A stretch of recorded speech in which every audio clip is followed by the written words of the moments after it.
on Comcast Sportsnet, part of the NBC Sports Group. Last night it was great starting pitching and some timely hitting, which led the Cubs to a victory. Tonight, Chris Volstad looks for that elusive first win.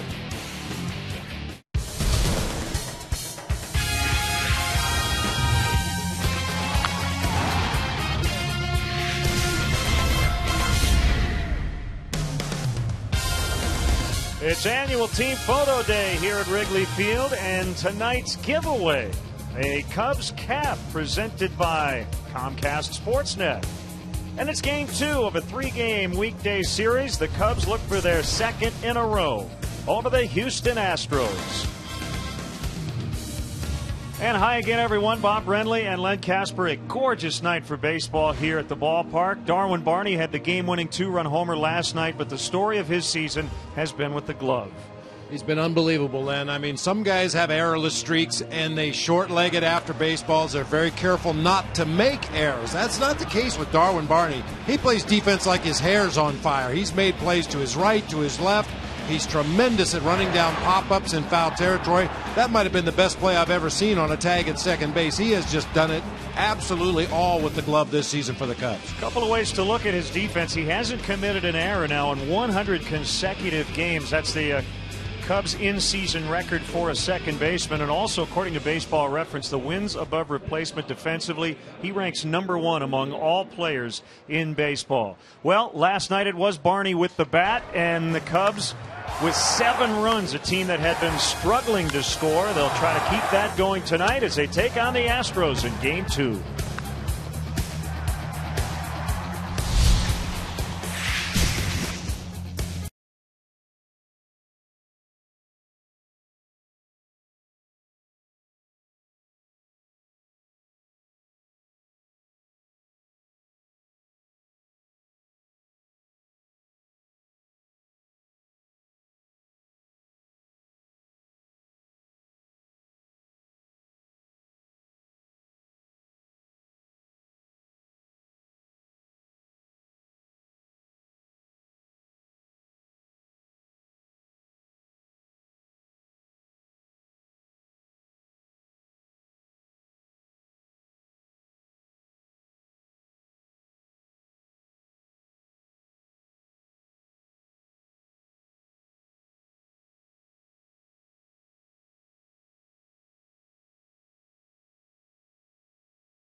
In part by your Chicago area and Northwest Indiana Lexus dealer, who invites you to test drive a Lexus today. Xfinity, your home for the most live sports. Blue Cross and Blue Shield of Illinois. Through it all. Liberty Mutual Insurance. Responsibility. What's your policy? Toyota. Right now you can get a lot for less at your local Toyota dealer, official partner of the Chicago Cubs. The new wireless receiver from AT&T Uverse. Visit att.com/freeyourtv. Rethink possible. BMO Harris Bank. Helping money make sense. BMO Harris Bank. NA member FDIC. And by Southwest Airlines. Find our fares online only at southwest.com. Welcome back to the ballpark as we get set for game 2 of this series. The Cubs are 2-3 so far on the 7-game homestand. They lost 3 of 4 to the Reds, but a 7-1 winner last night. Chris Volstad will pitch tonight for the Cubs. Right-hander Lucas Harrell will go for the visitors. And before the Cubs take the field, let's take a look around Major League Baseball. Here on August 14th, the Washington Nationals red hot, 72-44. They're 7-1 on their current road trip.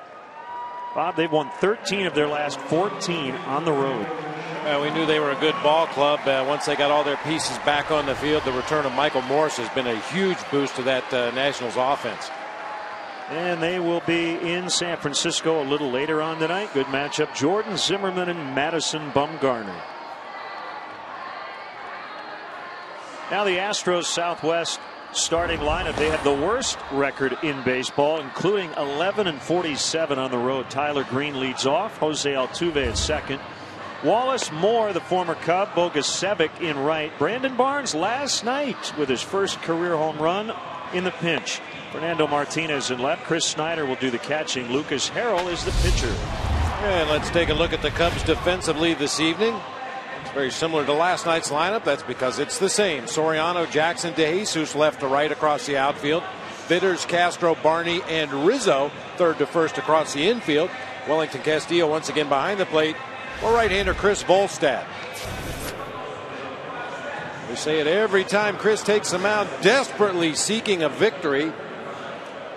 Somewhat of an omen that the last time he won, it was against the Houston Astros 13 months ago. Tony Randazzo's from Chicago will call balls and strikes. Mike Muchlinski, the crew chief Brian Gorman, and Todd Tichenor around the bases. Tony Randazzo behind home plate. Check my notes, Len. He's got one of the tighter strike zones in baseball, so we'll see how it goes tonight. Two guys that need to pitch to contact, both ground ball pitchers. Going to have to pound the bottom of that strike zone.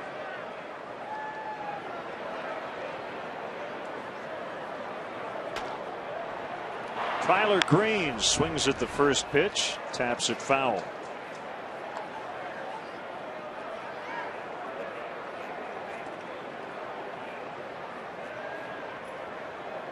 Home team has won every game in this season series. Cubs are 4-0 here, 0-3 in Houston.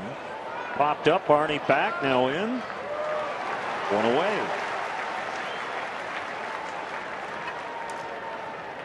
.75 degrees and a slight breeze coming in off the lake at just 5 miles an hour out of the east.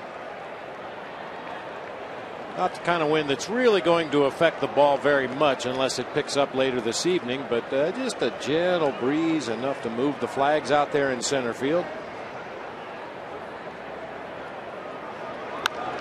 Jose Altuve with an opposite field base hit. DeJesus hustling over. He'll backhand it, and Altuve picking up Dave Clark, his third base coach. He had the stop sign on, so it's a double. Leads the Astros in extra base hits. It's a one-out double. 92-mile-per-hour fastball right down the middle of the plate. Altuve, what he's done all season long, just drove that pitch down the right field line. He hits the ball from foul line to foul line. I think Altuve is probably the closest thing the Astros have to a star caliber player. It's his team leading 37th extra base hit. Here's Brett Wallace. He's played a little third this year. This is his fourth start at third. I mentioned in last night's broadcast that Wallace was a third baseman at Arizona State University, but has moved around in professional ball from corner to corner.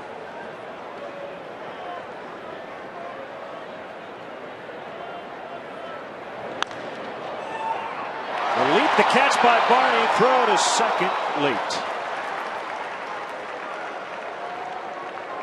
But not an easy play for Darwin Barney. Looked like that ball might have been knuckling as it got out near him. It went up to jump, had to come actually back down with the glove a little bit. Altuve with some good base running, freezes when he sees the line drive, able to beat Castro back to the bag at second to avoid the double play.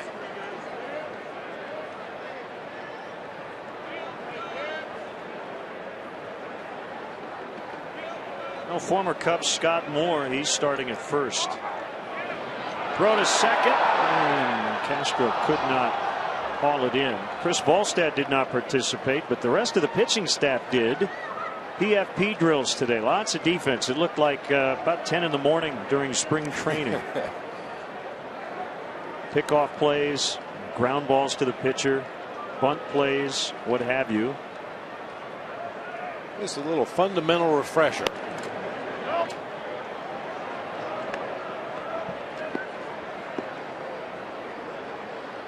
As we're having fun at part of the drill, ground ball back to the pitcher, he would fire to second, and either the second baseman or shortstop would cover, or Pat Listash, the third base coach, and then they would throw a short hop to first base. For Anthony Rizzo, sometimes there were ground balls to Rizzo. The pitchers would cover. Then Castro or Barney or Listash would throw a one hopper to first. Just to have guys work on their picks at first. Some guys were really good. Other guys struggled a little bit, as you can imagine. Houston's going to get the lead as Scott Moore will double home Altuve. Couple of doubles here in the first inning, and it's 1-0.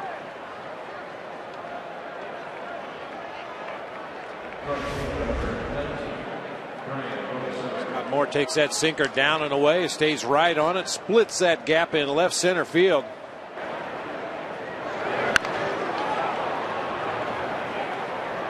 Mentioned Volstad needs to keep the ball down, really take advantage of that tall frame and long arms, get some downward plane on those sinkers and try to get him down at the bottom of the zone.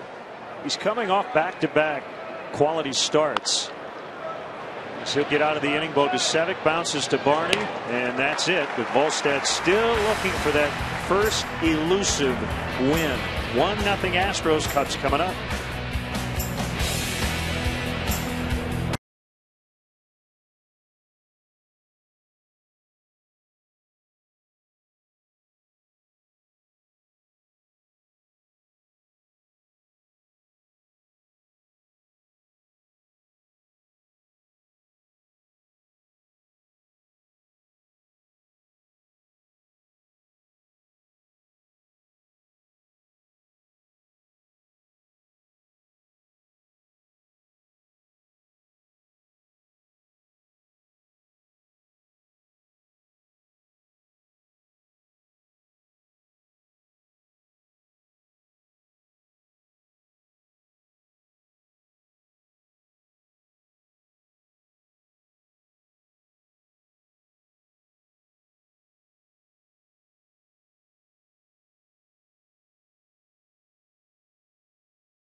Cubs coming up. Their lineup brought to you by Southwest. 2 homers last night. Previously, they had hit 1 over their previous 7 games. DeJesus, Vitters, Rizzo 1 through 3. Soriano, Castro, Castillo in the middle. Jackson, Barney, and Volstad at the bottom. For the Astros defensively tonight, it'll be Fernando Martinez in left, Brandon Barnes in center field, Ryan Bogusevic in right. It'll be Wallace, Green, Altuve, and Moore third to first across the infield. Chris Snyder doing the catching tonight. Right-hander Lucas Harrell. Stellar numbers considering the team that plays behind him. He too a power sinker, occasional cut fastball. Also has a curve and a straight changeup, but really relies on that heavy sinking fastball. First career start against the Cubs. Made a couple of relief appearances against them last year. He's been a lot better at home than on the road this season, as he makes his 24th overall start. He's given up 2 or fewer runs in 8 of his last 9 starts.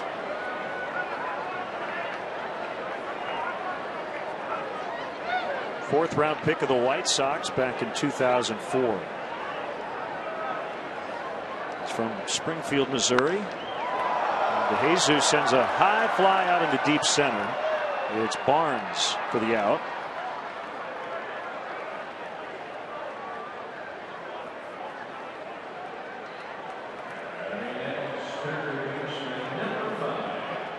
numbers you were talking about, much better at Minute Maid Park in downtown Houston, Texas, and he has been on the road this year.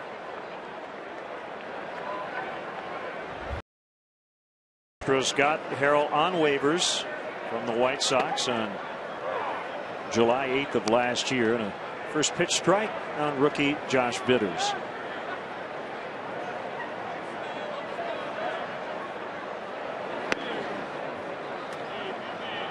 Harrell, like a lot of sinker ballers, wastes little time between pitches.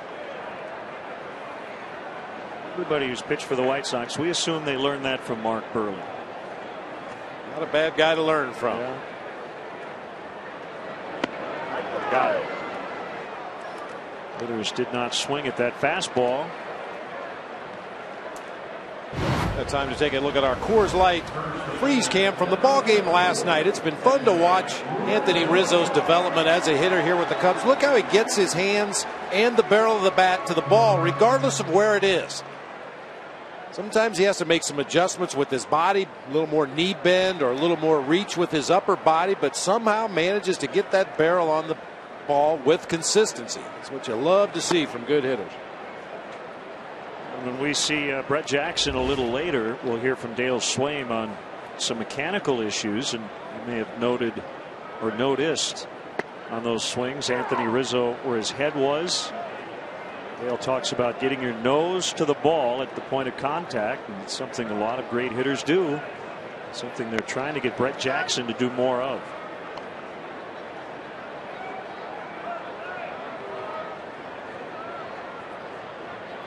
We'll have him explain it a little later. A rocket that's in and out of the glove of Green, but he'll have time. Not a very good throw. Dug out by Moore at first. Rizzo hit it hard, but 4 and out. 1-0 Houston after 1.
Tomorrow afternoon, game time is 1:20 here at Wrigley Field. Throughout the game, lucky seat winners will get special giveaways, compliments of Frito-Lay. For more info and to purchase tickets, visit Cubs.com.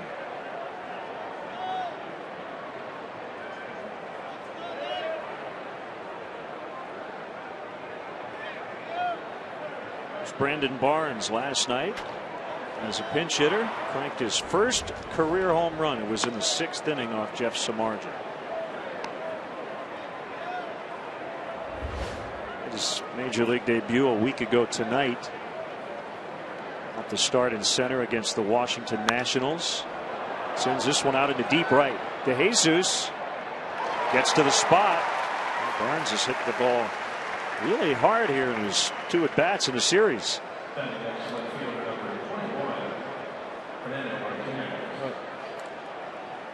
Well, the way this season has gone for the Astros, if you put together a couple of good at-bats, you're going to get some playing time. You see DeJesus reaching out with the left hand. He knew he was getting fairly close to the vines out there in right field. Ball was hit hard. Fernando Martinez, the left fielder, takes ball one.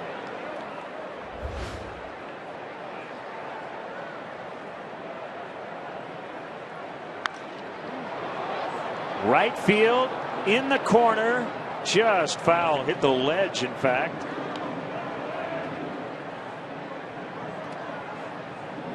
Talk about there's not much room right in the corner near the foul pole. That sidewall is right up against the foul line.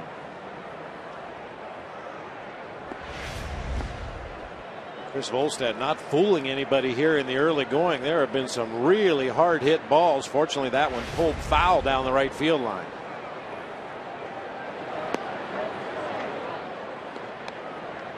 Two and one.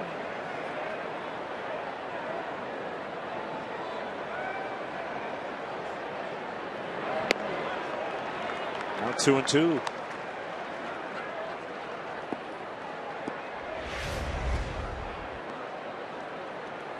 Change up that time.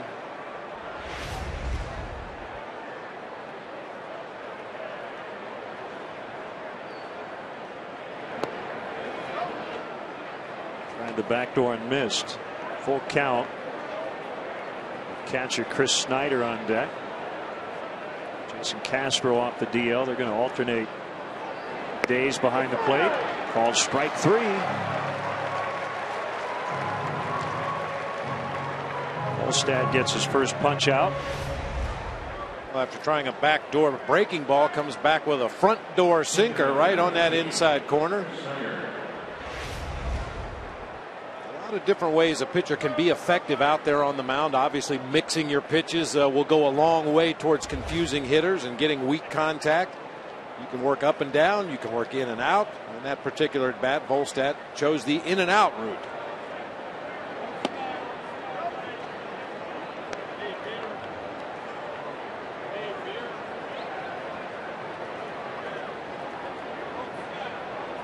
Snyder with his 54th start back to the plate. That leads the team.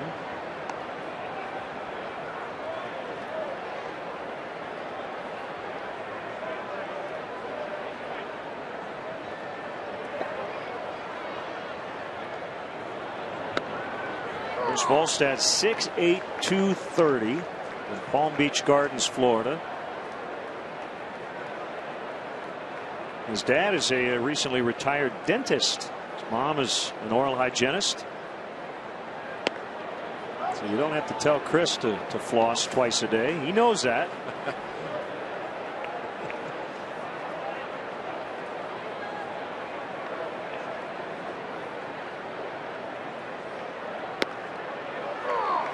Three and two. 13 consecutive losses. His last win, however, did come against the Astros while he was with the Marlins. 3-0 lifetime versus Houston. That pitch was up, but it's hit on the ground to third. Josh Bitters will get Snyder. Quick 1-2-3 for Volstad in the second.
Derek Jeter, if you watch their heads when they swing a bat, their heads, drive down. Their nose gets much closer to the baseball than when it started. So, these are things that have to happen on a consistent basis, and every great hitter, consistent hitter, does that with their head. It's Dale talking about Brett Jackson, and I think Ian Stewart might fall into that category as well. And these are subtle little things that hitting coaches notice. Len, I've heard it applied to pitchers, and I'm not sure of the numbers on this, but somebody told me one time that your head is approximately 15 to 18% of your body weight. So where your head goes, your body is going to follow. As I said, we were talking about pitchers at the time and guys that tend to jerk their head to the left when they deliver the ball to home plate, and they tend to pull the ball that direction because that's where their head is going. Same thing applies to hitters. If your eyes and your head are right down the barrel of the bat in the hitting zone, tracking that ball as far as you can to contact with the bat, you've got a much better chance of making consistent, solid contact. There's a 1-2 to Soriano. He was late on that fastball for strike 3.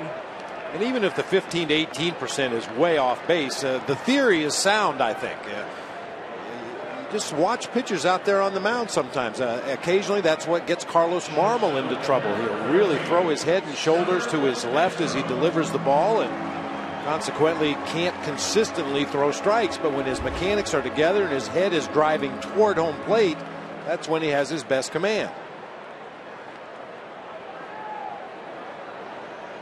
Here's Starlin.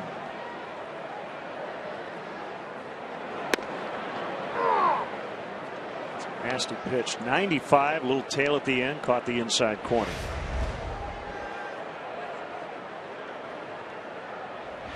Still with his head, Lucas Harrell that time.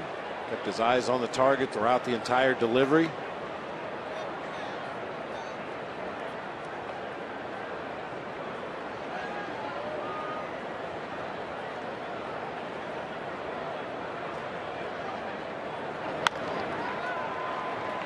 Rolled to the second baseman, Altuve.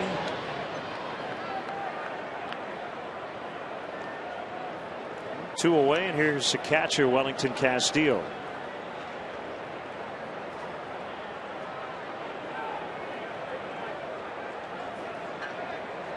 A lot of talk about the youngsters not only here but throughout the Cubs minor league system. Jorge Soler recently promoted from Rookie League Mesa to Low A Peoria, and he has a 4-game hitting streak, hitting .357 early on with the Chiefs.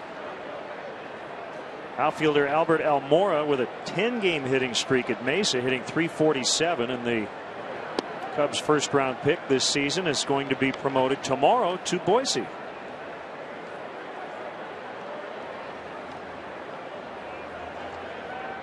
Congratulations to Tennessee Smokies first baseman Justin Bour. Got his 100th RBI of the season on Sunday. Saw a note that said he was the first player in the Southern League to reach 100 RBI since 1999. Wow.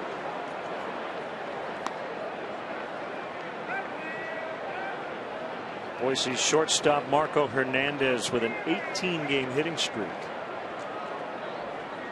Mentioned Daniel Vogelbach also recently had a home run streak called strike 3. Harrell on his game early, 3 strikeouts, 6 batters, no base runners. 1-0 Houston.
The game begins at 1:20, but plan to arrive early. The first 10,000 adults 21 and older will receive a Cubs trucker cap, compliments of Anheuser-Busch.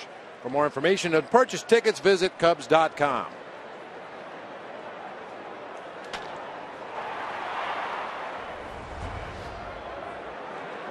Here's Lucas Harrell, the pitcher. He's been pretty impressive on the mound here through 2 innings. It is early.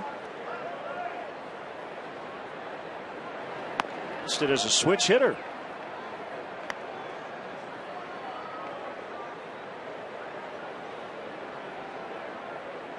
Teammate Wandy Rodriguez was too. Yeah, he can swing and miss from both sides of the plate. 22 punch outs on the season. 11 as a right-handed hitter, 11 as a left-handed hitter.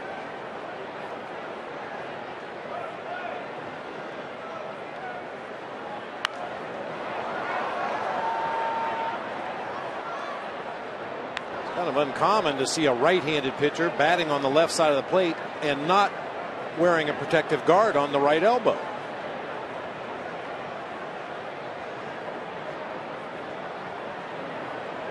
Two from Volstad off the end of the bat. Just foul. Boy, that was inches foul.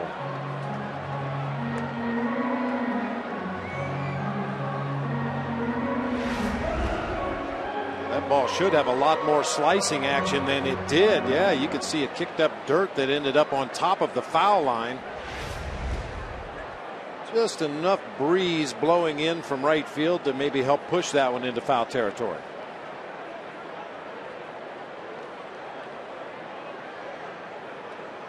Probably would have been his first career extra base hit. Swing and a miss.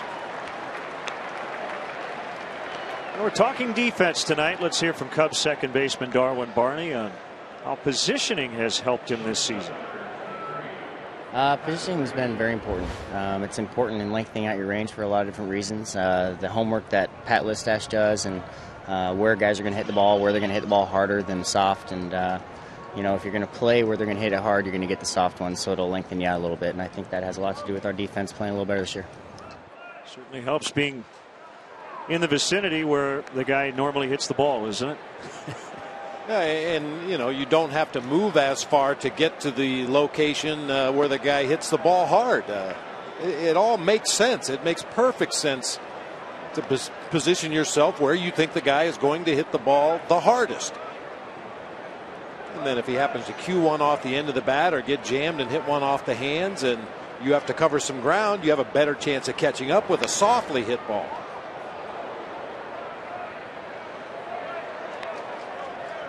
There's a lot of debate about defensive metrics. Wins above replacement for defense, UZR 150, ultimate zone rating. But when you look at most, if not all of them, there's a base hit for Tyler Green. Darwin Barney is right at the top at his position, and in the Baseball Reference WAR category on defense, #1 among all position players. Starlin Castro ranks very high on that list. And we have this long standing debate about what our eyes tell us versus what the raw data tells us. And I think in the case of the defense with these two guys, Bob, it looks like they've improved with our eyes and with the numbers.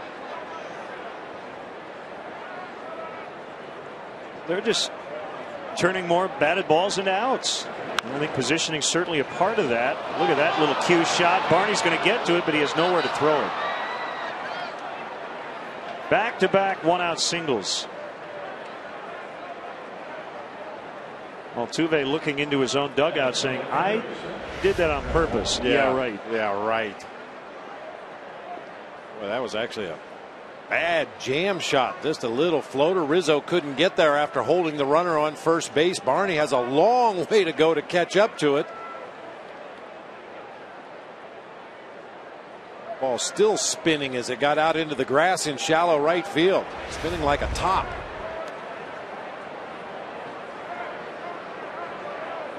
Brings up Wallace. Lined out to Barney, his first time up.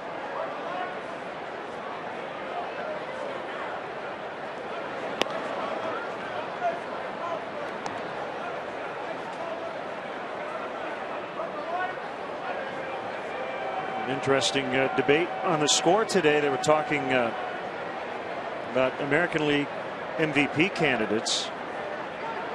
Talking about Mike Trout. He's been so good both ways, not just offensively but defensively. And I think that paradigm is shifting a little bit. You just don't grab a stat sheet and look at the best offensive players. You got to look at the whole package. Joe Sheehan wrote about that, comparing him to Miguel Cabrera, being a below average defensive third baseman. So you add it all up, who's the better player? Right. I mean, I heard some people talking the other day about the possibility of A.J. Pierzynski, if he finishes the season strong and gets the home runs up there, gets the RBIs up there a little bit more, given the fact he plays the toughest defensive position on the field, that he should be given at least some consideration for the most valuable player in the American League, especially if the White Sox finish ahead of the Tigers in the division. His OPS going into action tonight, 905. Wow.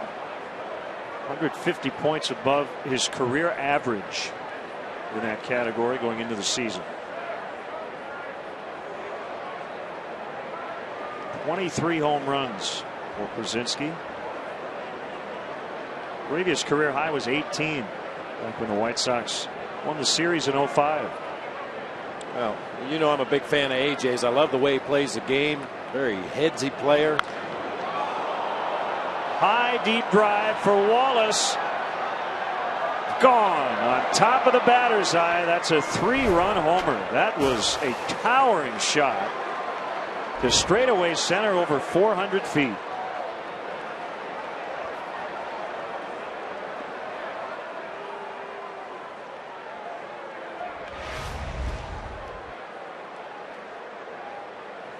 A slider right in the middle of the plate and down a little bit for Wallace. He's able to extend those arms.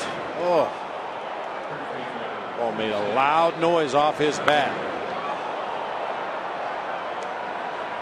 Jackson gives it a look, but that ball, that's one of the furthest balls we've seen hit to straightaway center field here at Wrigley this year. Well, Wallace trying to show the Astros that he belongs and he's here to stay. Been really good since he came back from the minor leagues.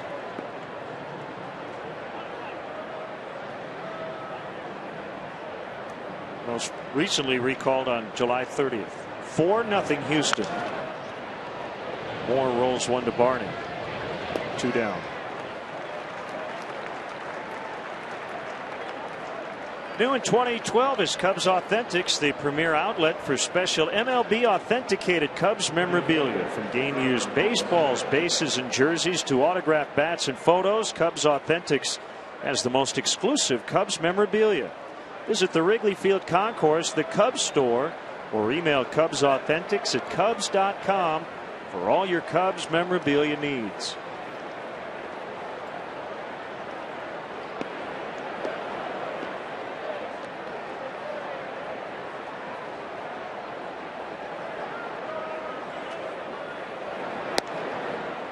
Quickly 2-0 on Brian Bogusevic.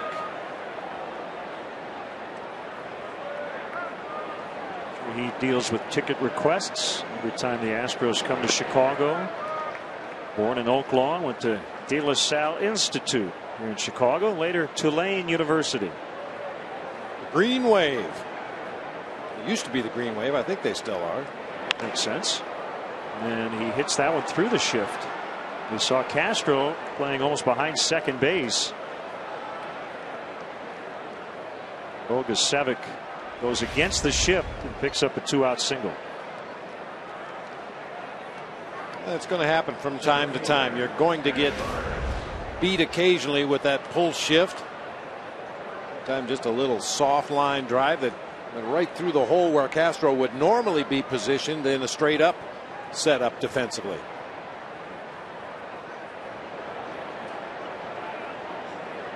Astros are out hitting the Cubs here early on, 6-0. They lead on the big board 4-zip.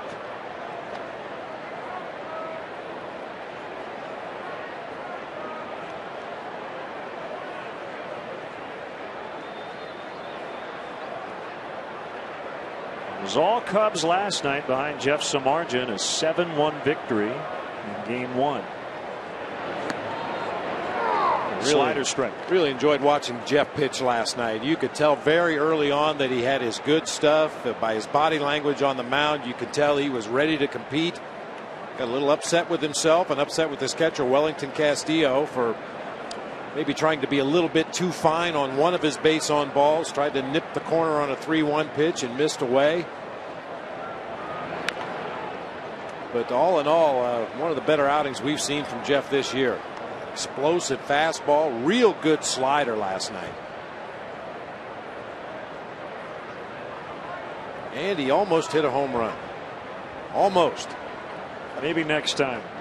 Well, that's what he said. His next start comes in Cincinnati in that little bandbox, Great American Ballpark. He's hoping to get a little elevation there in Cincinnati.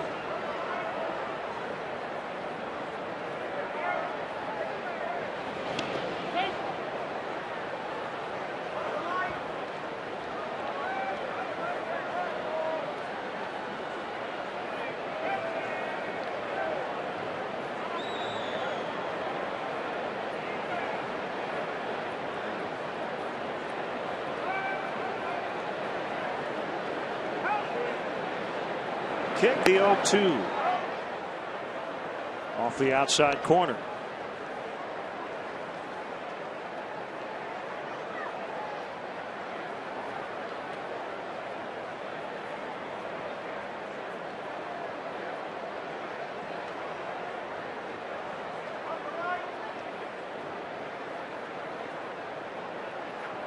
A little lean there by Bogusevic.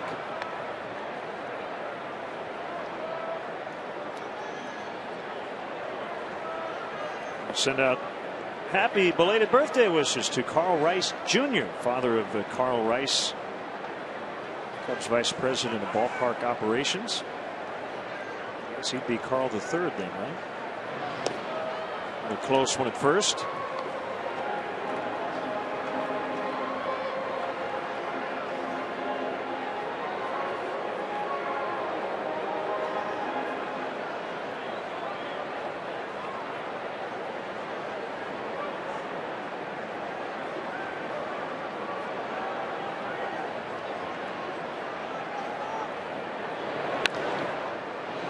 Castro will charge it, and the throw to first in time to end the inning. Brett Wallace with a 3-run shot to straightaway center, and it's 4-0 Astros.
Training camp reports on Sportsnet Central. Kip Lewis and John Moon Mullen will bring you exclusive interviews, the latest roster moves, and more from Bears camp in Bourbonnais. Bears training camp reports every night on Sportsnet Central, only on Comcast Sportsnet. Cubs offense has some work to do tonight, trailing early 4-0, and they're facing this consistent starter this season for the Astros, Lucas Harrell. 2 strikes on the center fielder Brett Jackson.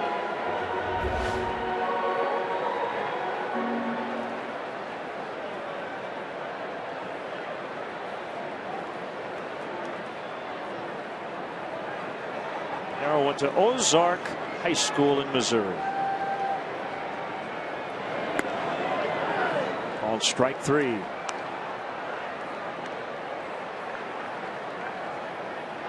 He has 4 strikeouts. 3 have been looking. What does that tell you, if anything? Maybe a little bit too much advanced scouting, and they didn't expect a fastball in those 2 strike counts. Maybe looking for that cut fastball off the outside corner, a breaking ball bounced in the dirt when he's ahead in the count, but he's just come right after the Cubs hitters tonight. Challenging.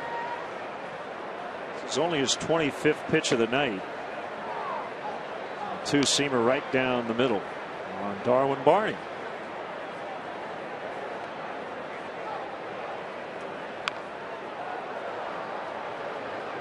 Just enough late movement that time. Yep. Barney, if he doesn't swing at that ball, he might get hit by it. A lot of tailing action. Started right on the inside corner. Pulls it foul over into his own dugout.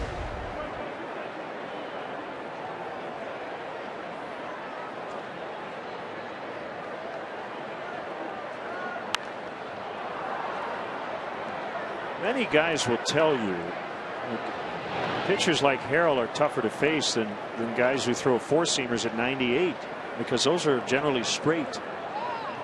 Always easier to track a pitch that's coming straight than any kind of movement, either direction, whether it's a sinker, a slider, a curveball.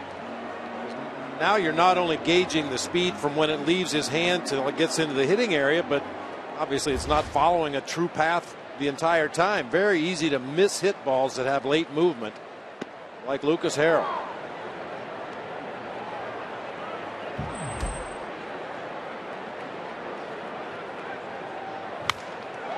And Volstad breaks his bat and becomes maybe the first base runner. Yeah, beats it out. Ryan Bogusevic tried to throw him out from right field. Used to see that more on AstroTurf.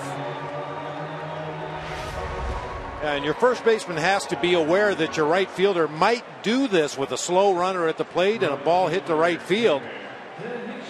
That particular time, Scott Moore kind of got caught by surprise. Didn't really get all the way back to the base. You can see he's just feeling for it with that right foot as Volstad crosses a bag with a base hit. The first of the season for Chris and his 15th official at bat. First hit since September 17th of last year, which was a double off Steven Strasburg. Yeah, Andre Dawson was very good in right field about attempting to throw out slow runners at first base. Larry Walker with the Rockies was really good at it. You have to know the hitter, and you have to, as I said, defensively you have to know each other and know when that right fielder might make an attempt to throw to first base.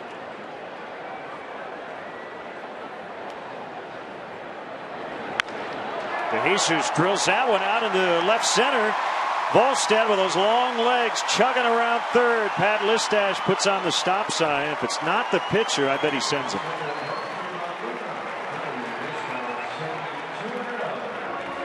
So a double for DeJesus. That's one way to counteract that tailing, sinking action. Stay on that ball, and for a left-handed hitter, try to drive it to the opposite field. Much better chance of squaring it up and hitting a line drive than if you try to pull that sinking fastball away from you. Invariably, you're going to hit the top part of the baseball and hit an easy grounder.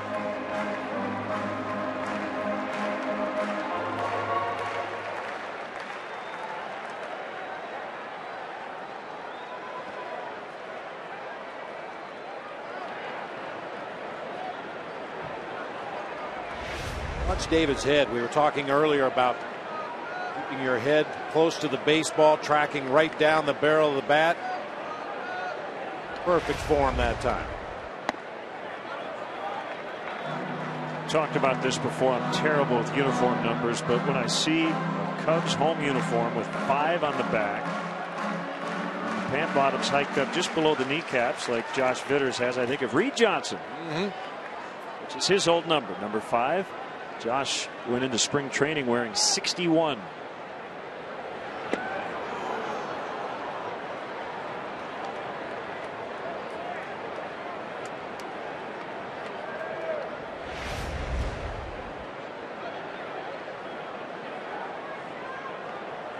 Every hitter's head and eyes come off the baseball after they swing and miss. And sometimes they come off before the swing and a miss, but that time Vitters tracked it all the way into the hitting zone and only spun off after he missed the ball. Cubs threaten with a couple of 2-out hits but do not score and still trail 4-0.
Locos Tacos from Taco Bell.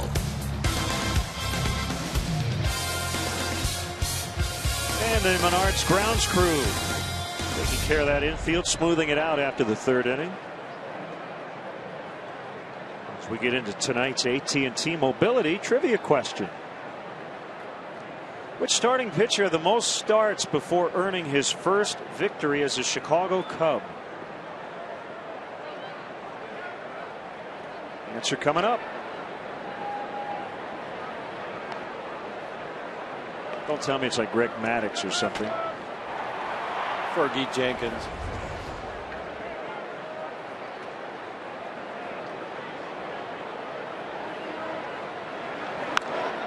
Fouled away by Martinez, the left fielder. Underway in the 4th, 4-0 Houston.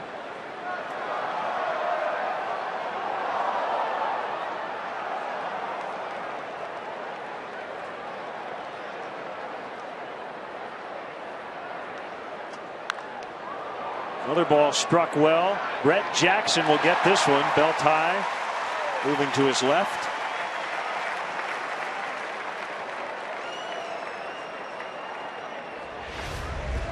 Good jump that time by Jackson in center field. He's taken some unusual lines to get to some high fly balls, but was off with the crack of the bat that time. Went right to the spot. Makes a nice running catch.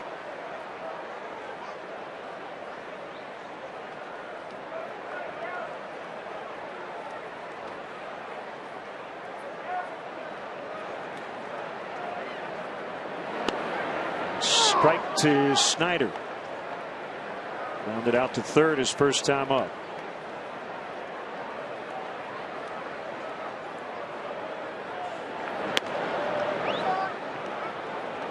Pretty good. Apparently right off the corner. 1-1. You mentioned it. Tony Randazzo. Pretty tight strike zone.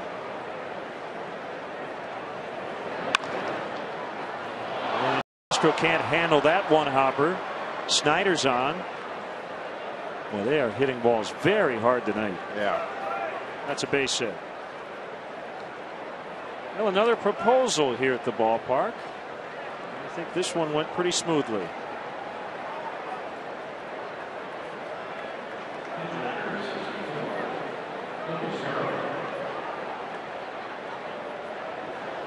Seems to be the place. Love is blooming here at Wrigley this summer.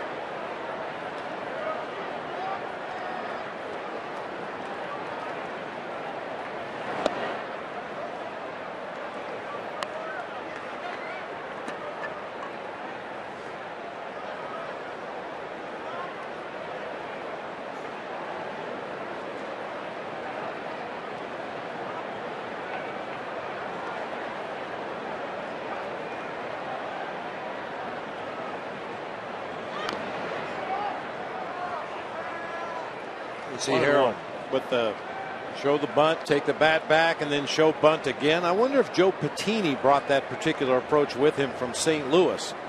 Joe was the bench coach there for Tony La Russa, and that's something Cardinal pitchers have done for a long time. Show bunt early, pull the bat back into a hitting position, and then possibly swing away like he's doing right here. Barney able to get to second, and they'll turn it 6-4-3, and the inning is over. Bottom fourth, 4-0 Houston.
Trivia question: which starter had the most outings before earning his first win as a Cub? I really have no idea on this one. Bill Caudle. 20 starts before getting his first win on May 24th, 1981 against the Montreal Expos. That's a lot of starts. Yeah, I think it had something to do with those uniforms. Possibly. Not a big fan of the powder blue pinstripes.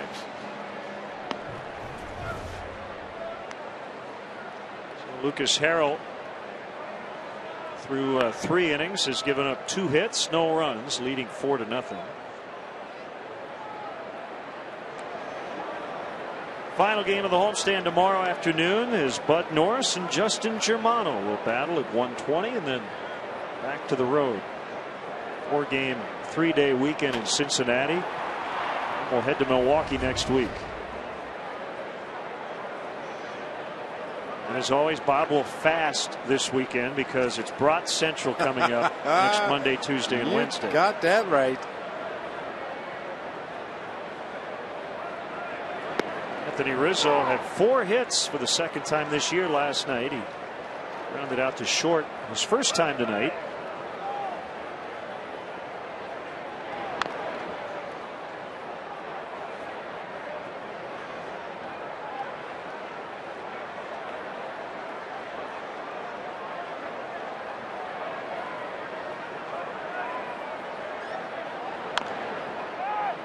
On 2 bounces, it'll be charged by Moore, and he'll step on the bag. Goes 3 unassisted.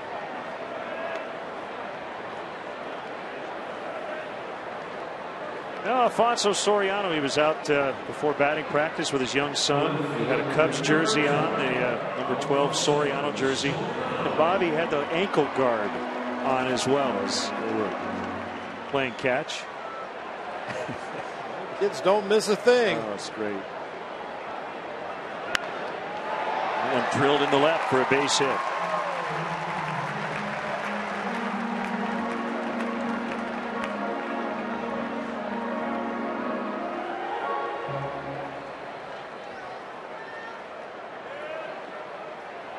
Throughout this 2012 season for Lucas Harrell, each successive at bat in the ball game, the batting average goes up a little more. First time through, he's been very good. Second time, it jumps up a little bit. Third time, it jumps up even more. He was dominating in the early part of this game. Cubs are starting to get some better swings at him now.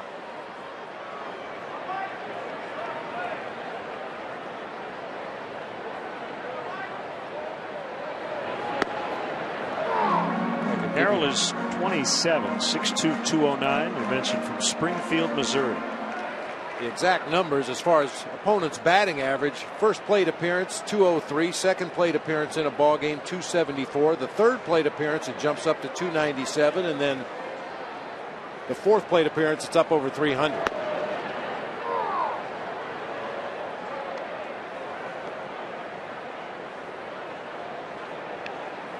I think I could explain that away just with fatigue, because he's not going to change his style as the game goes on. He's just going to keep pounding that sinker in there at the bottom of the strike zone, mixing in an occasional cutter. Right to Wallace at third, and a double play to end the inning. 5-4-3. Quickly, the fourth is in the books. 4-0 Astros.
Club of Chicago.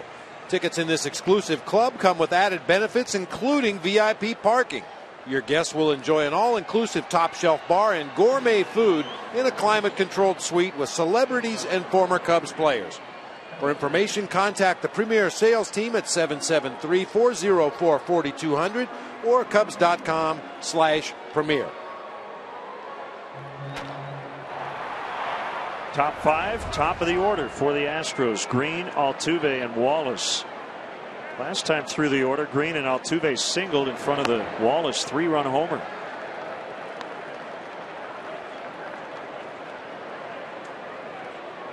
Green was acquired from the Cardinals last week.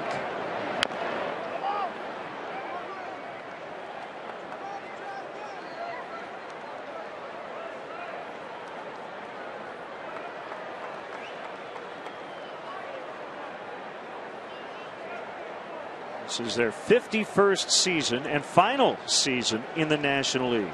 They'll go to the AL West next year.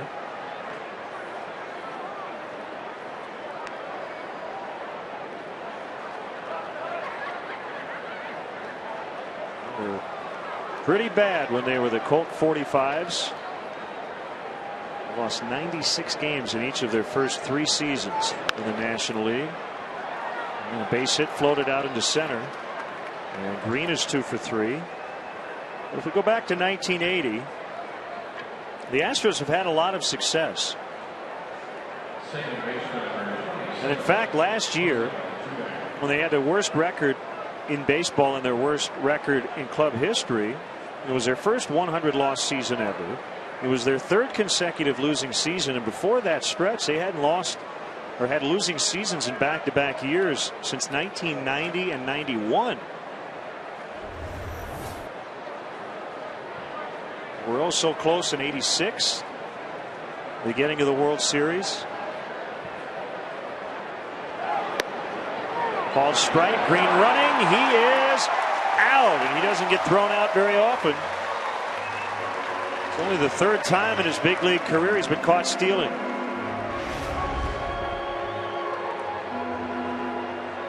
Good quick release by Wellington Castillo. That throw tails right on the bag for Darwin Barney, and as usual the tag goes right down to the base. Let the runner come into you. Just be careful pulling that glove out of there when that base runner's foot pins your glove up against the base. Sometimes when you come up to show the umpire the ball, it comes out.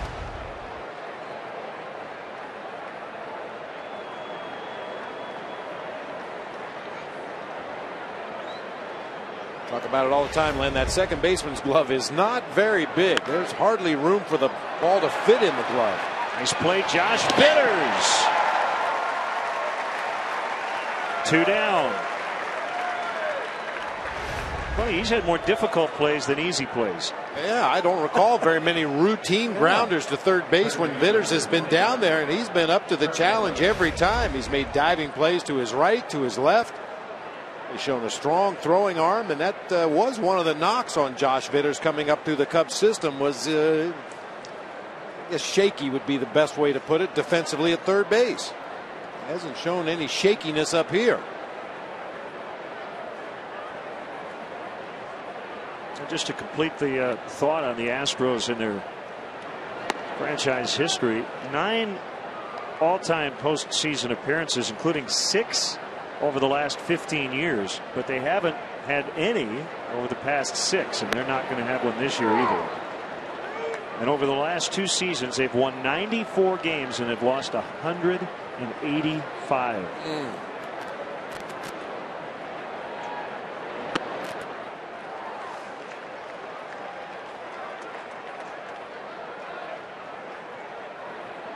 Well, for a long stretch, early part of the 2000s, the Cardinals were the better team in the division. Well, and the style of Astro baseball has changed since the 80s. Back then they were all about pitching and defense. Playing in the Astrodome, didn't hit many homers. Wallace strikes out halfway home on this Tuesday night, midway in the 5th. 4-0 Astros.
sinker outside.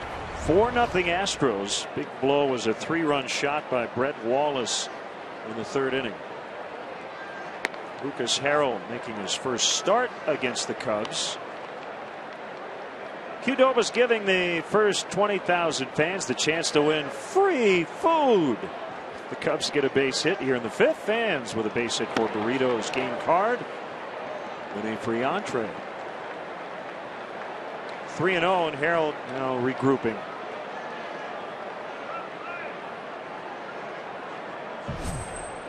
Lendy Castillo is up in the Cubs bullpen. Recently activated from the disabled list. Hasn't pitched yet.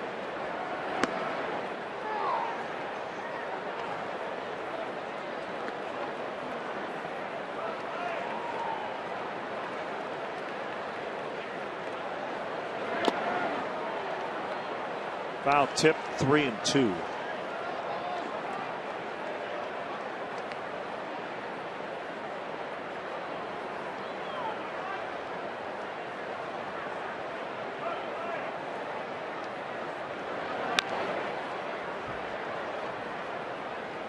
Interesting, Bob, how Harrell went 3-0. Walked back off the mound for about 5 seconds. Gathered himself and he's thrown nothing but strikes since. It's like hitting the refresh button. Yep. You know, he's in a bad frame of mind or physically, mechanically in a bad place. So he walked off the back of the mound, took a couple of deep breaths, got right back up there and found the strike zone. He has just pounded away at that strike zone with the sinker. You don't see too many pitchers in Major League Baseball nowadays that will go out there with one weapon like Harrell has tonight with that sinker and just pound away with it. Rick Russell, former Cub, former teammate of mine with the Giants, he used to do that with regularity. Rounded right back to the pitcher. How about this? We're in the fifth inning. He's only missed the strike zone 10 times all night. Well, as Brett Jackson comes up, let's hear from his manager, Dale Swaim, on his development here over the last almost 50 games of the season.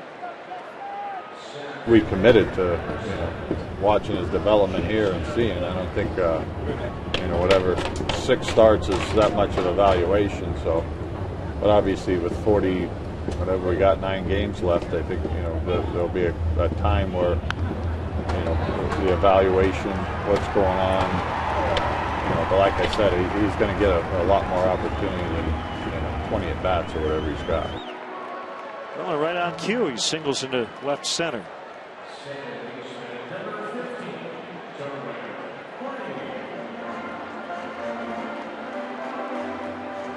Here's Barney with a man on and 1 out. Well, as windy as it was when we started this homestand, it has been ridiculously calm over the last 2 nights. Yeah, very comfortable here at Wrigley Field. Unfortunately for the pitchers, that means the ball will jump. Obviously, when the wind blows out, hitters like to take advantage and try to hit some balls in the air and let the wind push them up toward the bleachers. But on calm nights, it seems like the ball jumps equally as well. It's only when that wind turns around and blows off the lake straight in over that scoreboard that the pitchers have the advantage.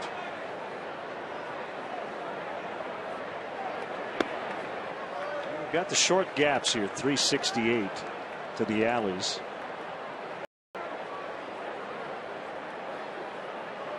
Those are the home run alleys here at Wrigley Field.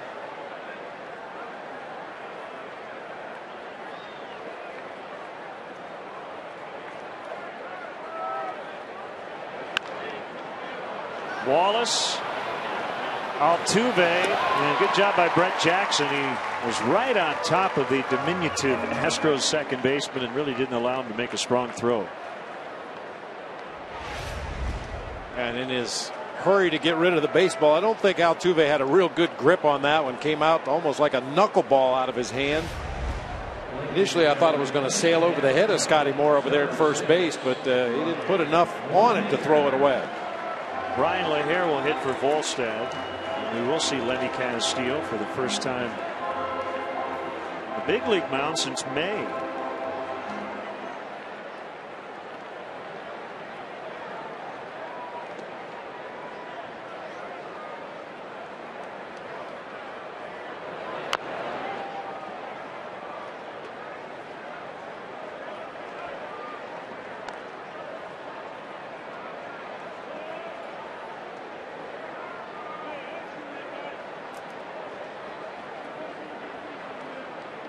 Now, you could say Volstead made one mistake, the 3-run homer tonight, but honestly, he was hit hard every inning.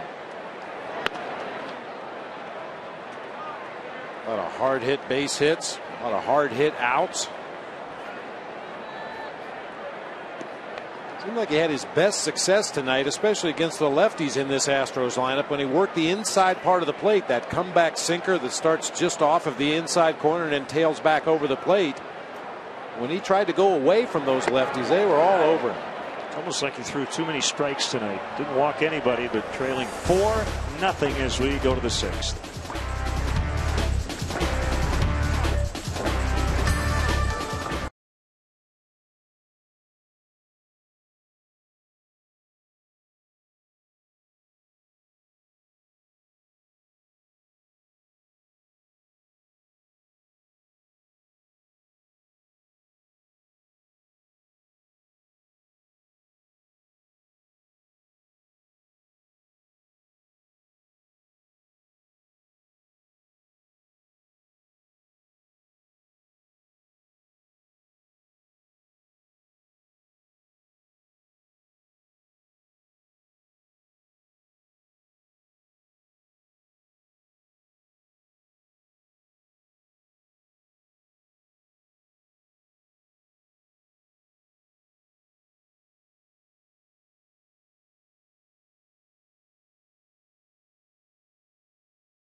Sportsnet. Tomorrow at 5, the Tribune's Teddy Greenstein and Mark Gonzalez, along with Arlington Racetrack's Howard Sudbury, join host Dave Kaplan to discuss the day's hottest sports topics and set the table for the night ahead. Chicago Tribune Live, presented by Smirnoff, tomorrow night at 5 on Comcast Sportsnet. Here's rookie right-hander, Rule 5 pick Lenny Castillo. Spent a long time on the DL, 3 months in fact, with a left groin strain. This will be his first appearance since May 11th. Pitched well in his rehab stint. Started out in Mesa, then went to Daytona, ended up at AA Tennessee. 22 strikeouts in 20 innings, only 2 earned runs.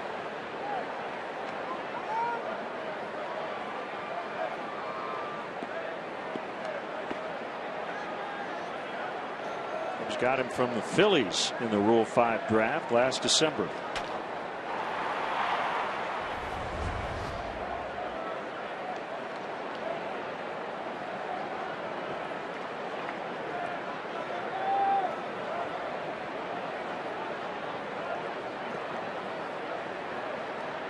Scott Moore with the RBI double, giving the Astros the lead in the first. 1 strike.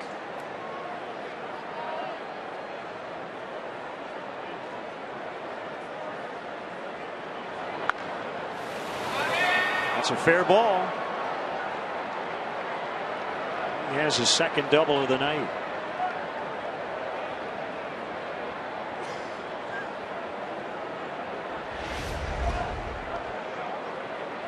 Slider that just hung right there on that down and in spot to a left-handed hitter. That's where they like it. A little bit off speed, down and in.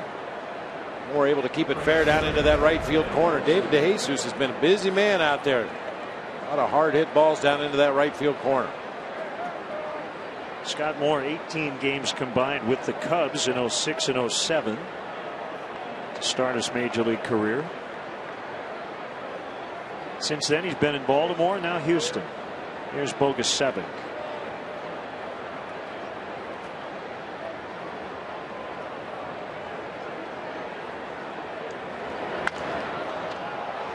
hit hard, but it'll drop for a base hit. And Moore's going to be held at third. They're at the corners with no outs.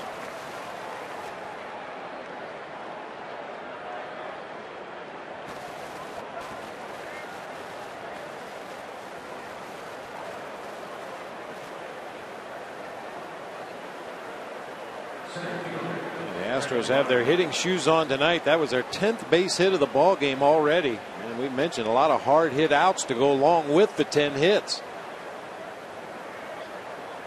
He mustered very little offense last night. Got just the pinch hit home run from that guy, Brandon Barnes, in a 7-1 Cubs win.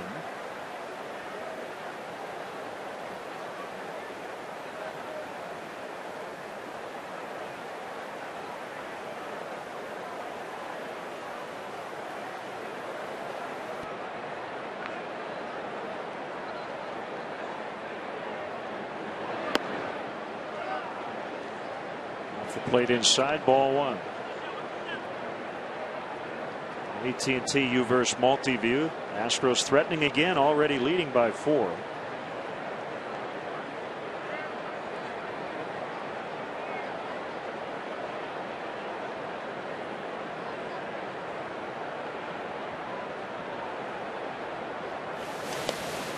How happy do you think Bobby Valentine was to end his pregame media session and start the game tonight in Baltimore?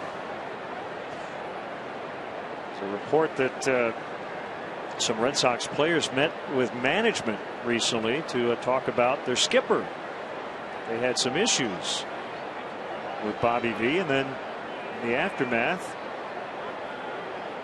upper management expressed its support for Valentine. Well, they're trailing tonight 7-1 in the 7th in Baltimore.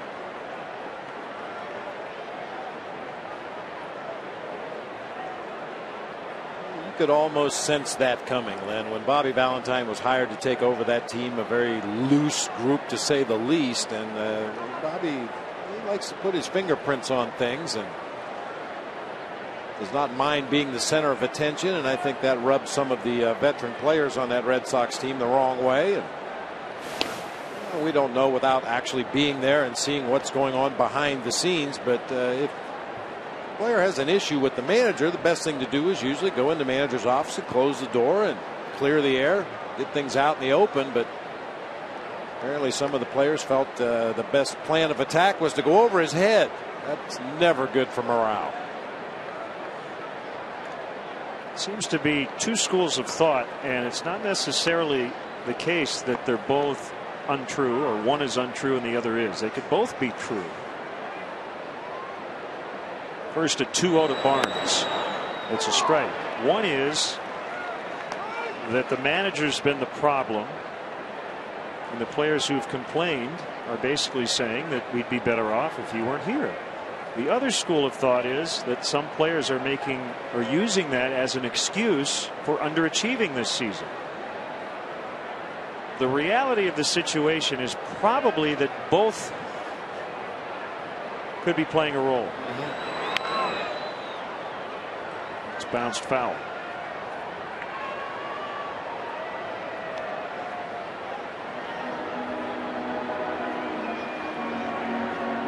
When you mention Bobby's name in clubhouses and in baseball circles, you'll usually get a very concrete answer. People either love him or don't love him,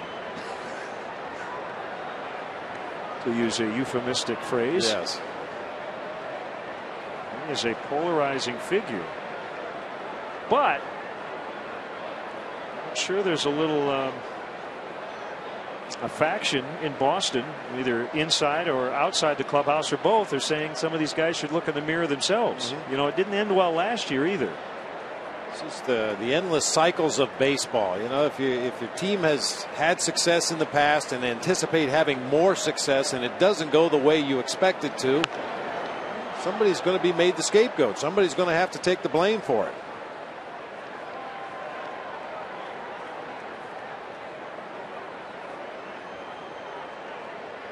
There's some complaints about leaving John Lester in a ball game to take a beating one night.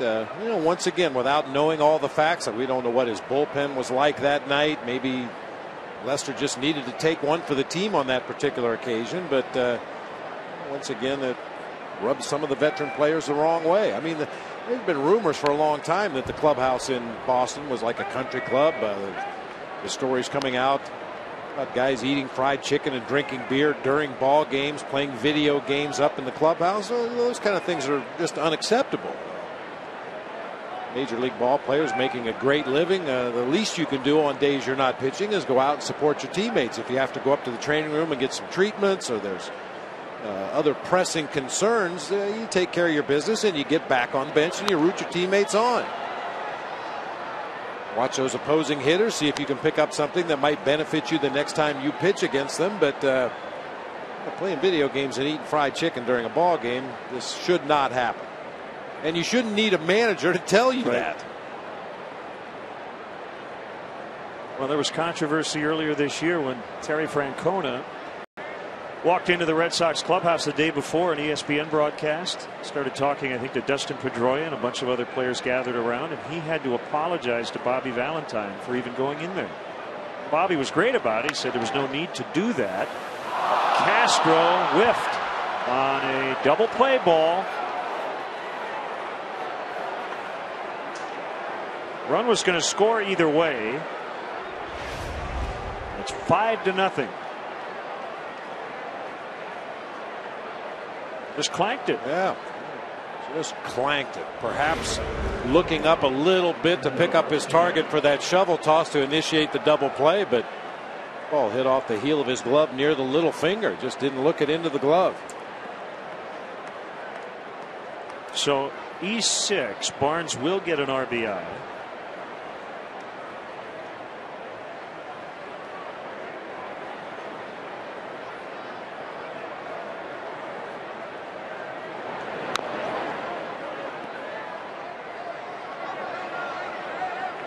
Still nobody out.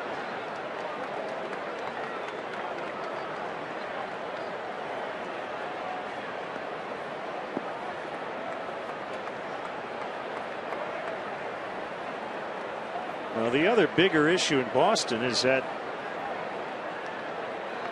many think the general manager ultimately rubber stamped the hiring of Bobby Valentine, but that it was not his call. Leads into a whole different discussion about how the hierarchy there has worked. 1-1.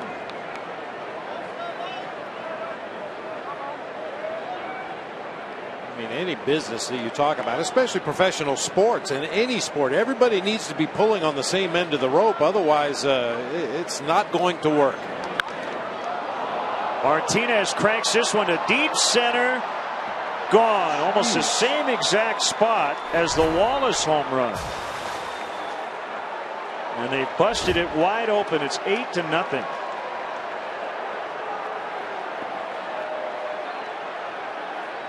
It's his third career home run, his first as an Astro, and he clubbed it.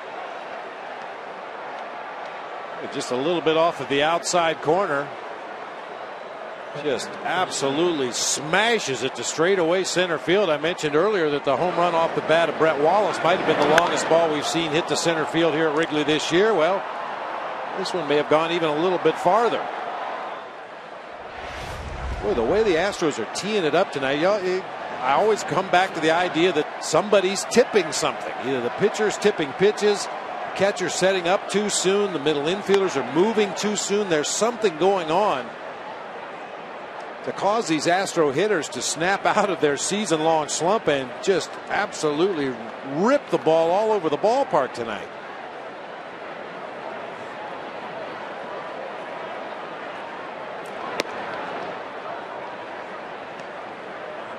And again, maybe it's just their night. It's hard to figure.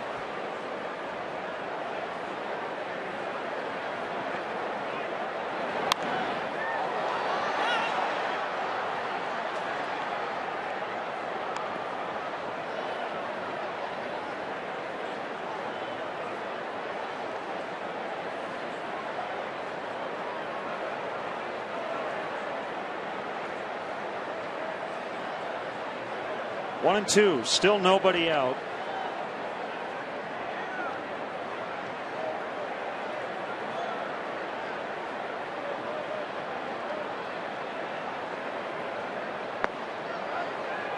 Snyder went. There is the first out.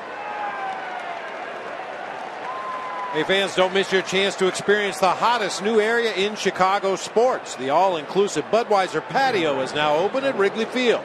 For more information and to purchase tickets for the 2012 Cubs season, call 773-404-4200 or visit Cubs.com/premier. Swing and a miss by Lucas Harrell, now with an 8-0 lead.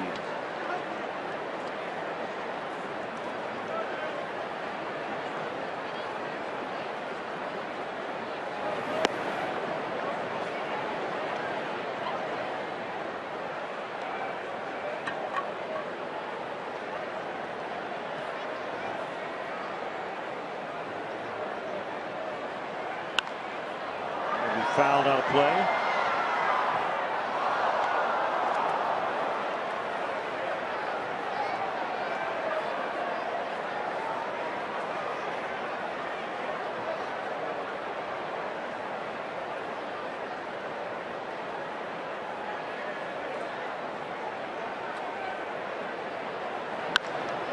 Another ball hit hard, this time by the pitcher, Lucas Harrell. 1 for 3.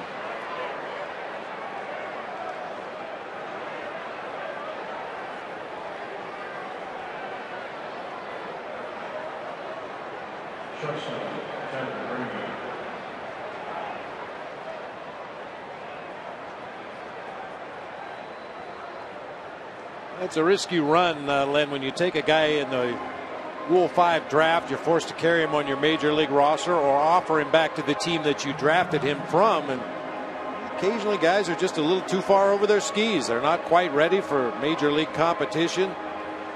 Either their arsenal of pitches isn't quite good enough, their command isn't quite good enough, their confidence maybe isn't up to the task.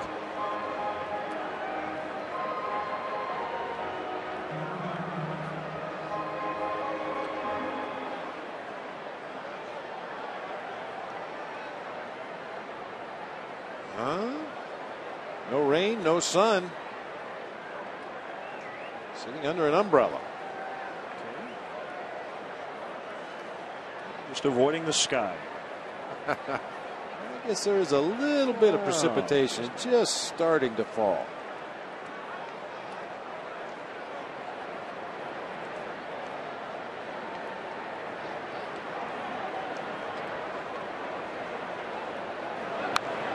Now back by Tyler Green.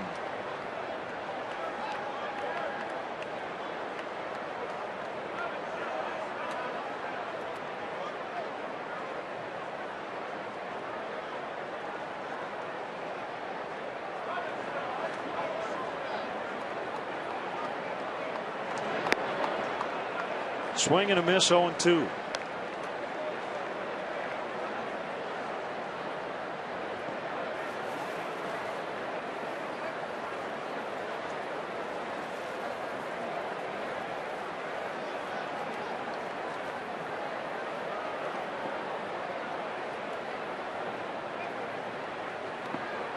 Bounced out in front of the plate, and Steele pounces on it. No, not really a threat to run. So it really gets away from him.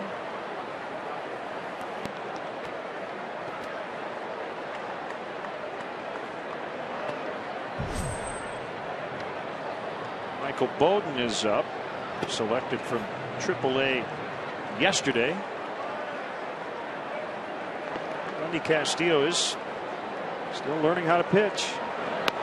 The converted infielder went to the mound in 2010.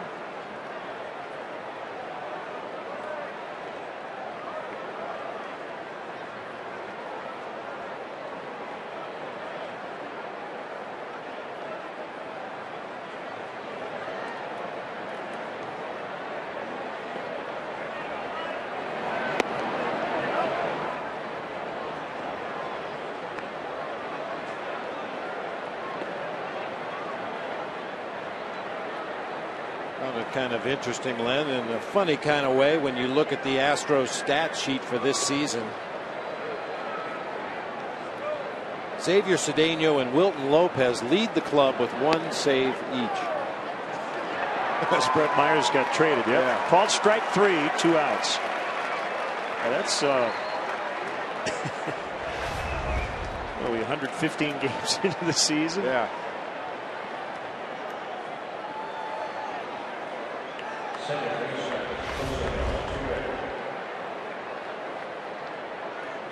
Let's see, Brett Myers 21.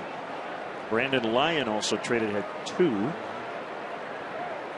Check that. He was 0 for 2. Myers 19 for 21.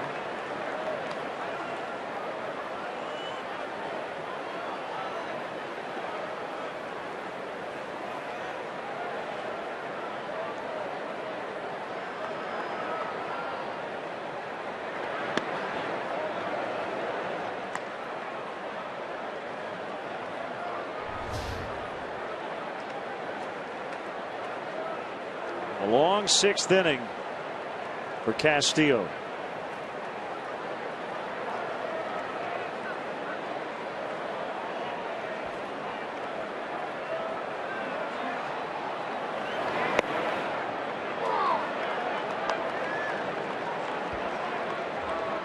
You think back to that ground ball to Castro, not able to turn the double play.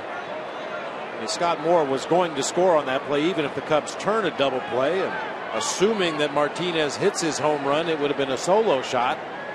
And the strikeout of Chris Snyder, and the Cubs are out of the inning with only giving up 2 runs and considerably fewer pitches. Dale talks a lot about that, an error extending an inning for a pitcher. Another ball hit hard out of the deep left center, and it's going to be right at the base of the vines. Throw coming to the plate. Harrell will score sliding. It's an RBI double for Altuve, and it's 9-0.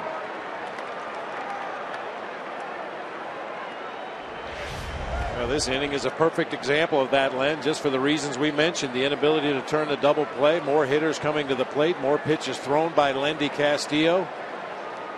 Some mixer slider that stayed down and in. That's going to do it for Castillo. It'll be Michael Bowden. It's the Honda call to the pen. 9-0 Houston in the 6th.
Pen.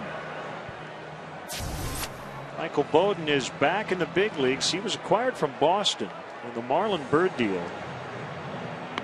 earlier this season on April 21st. Second stint with the Cubs this season. Really good at Iowa. 23 relief outings at .276 ERA. From the western suburbs of Chicago. Lives in Oswego.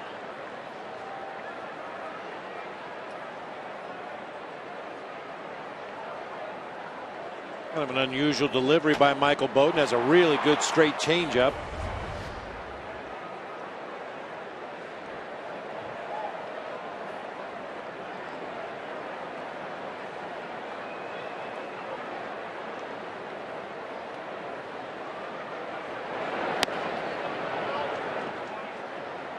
Side to Wallace.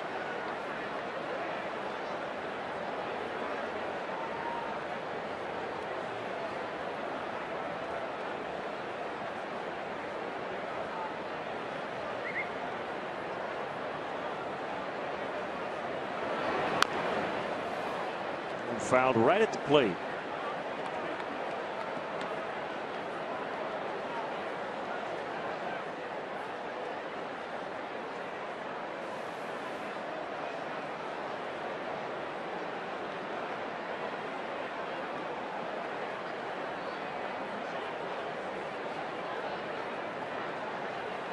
But Pirates better pick it up here soon. They're still in that wild card lead, that second wild card spot by a game and a half, but they're trailing again tonight 6-0 at home against the Dodgers. And the way they've played, coupled with the way the Reds have played, the division's starting to get stretched out too. Mets and Reds are scoreless in the bottom of the seventh. Cincinnati went into play tonight with a 5-game edge. Starting this year, you really don't want to be a wild card team. You want to get in as a division winner. There's a roller to second. The inning finally over. They add 5 to their lead. It's 9-0.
Carroll has been really in complete command tonight. He's gotten a ton of run support, but honestly, I don't know if he's needed a whole lot. No, not much tonight. Very reminiscent of the way Jeff Samardzija pitched against this Astros offense last night. Just totally in command.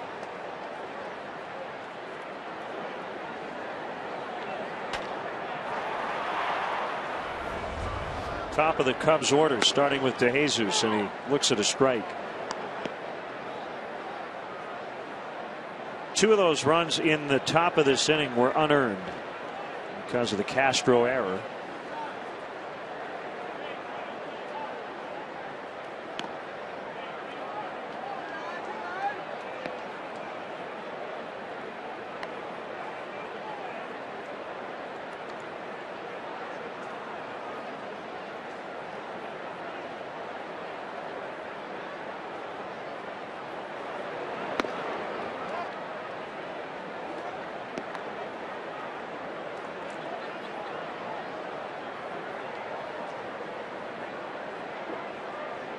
Jesus with a double in the third. Cubs have 4 hits.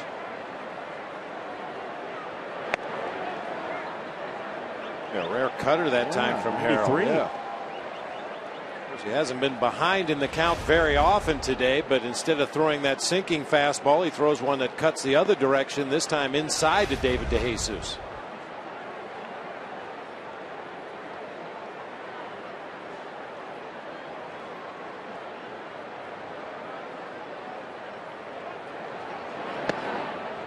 There's another one off the plate inside. 3-2.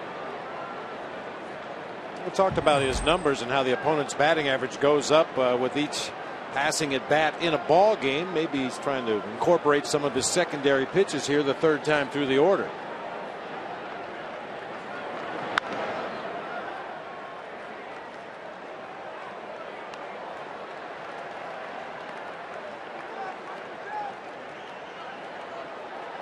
Paid crowd tonight, 33,376.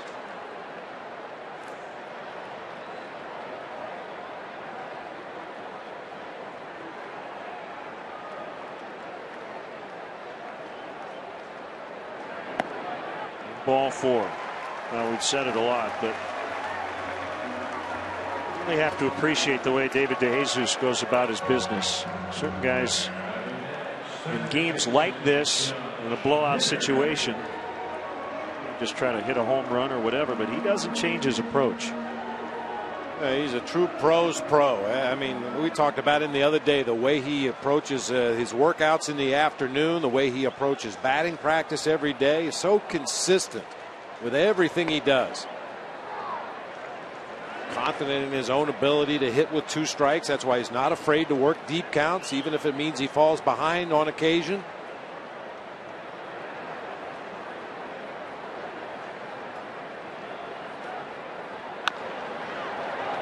It's going to take Green right to second base. 6-3 on the double play.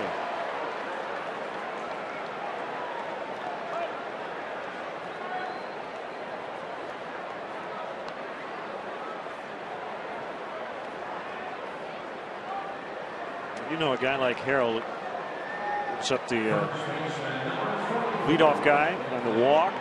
He's thinking, I'll just get a ground ball here. That's the way most sinker ball pitchers think. You know, more so than a guy that goes for strikeouts and gives up a lot of fly ball outs. Sinker ball pitchers aren't totally distraught over a base on balls because the next batter has a real good chance of hitting the ball on the ground, and if it happens to be at one of your defenders, you get a double play, and a walk really didn't matter at all.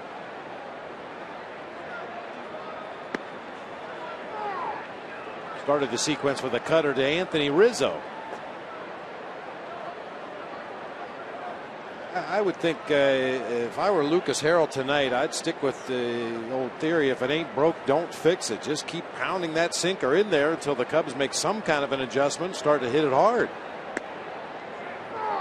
1-2.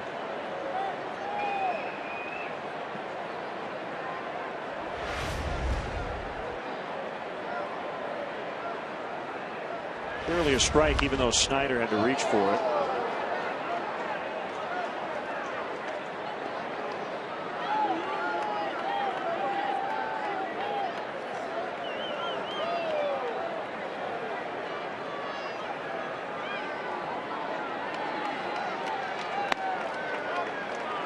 The 17th time all night he has missed the strike zone.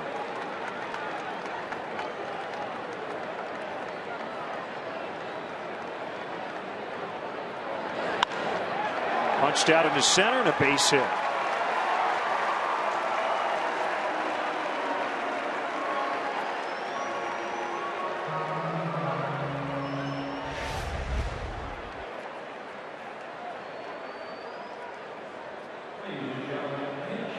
Just above the trademark of the bat. A soft floater out into shallow center field for a base hit. Now Joe Mather will take the at bat of Alfonso Soriano, pinch hitting here in the 6th. It's likely will stay in and play left.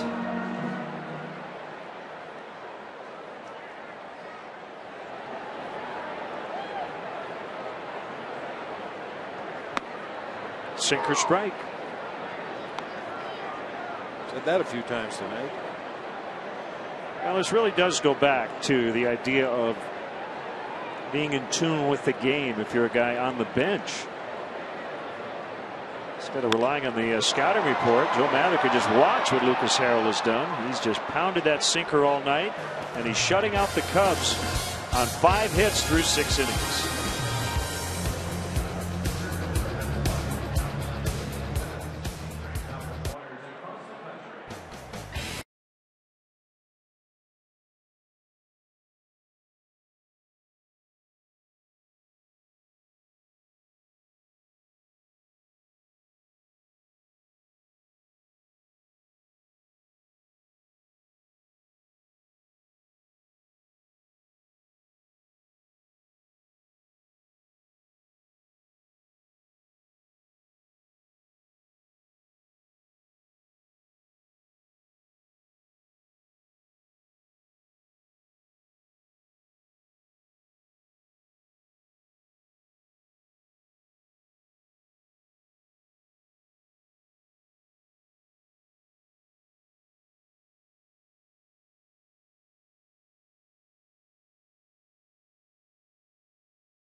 American Ballpark. Coverage kicks off at 11:30 a.m. with Subaru Cubs pregame live, followed by Game 2 at 5:30 p.m. It's p.m. p.m. Cubs and Reds Saturday, beginning at 11:30 on Comcast Sportsnet. Fans' best friend. I'd say 2 for the price of 1, but it's 2 for the price of 2. Here's Mather remaining in the game and playing left. Bowden came on, got the final out of the 6th. Our colleague Todd Hollinsworth works with David Kaplan on Cubs pre- and post-game live here on CSN. They will conduct the stretch tonight. Captain Morgan's 7th inning stretch coming up. Scott Moore with 2 doubles, 2 for 3 on the night. Changeup misses outside, ball 1.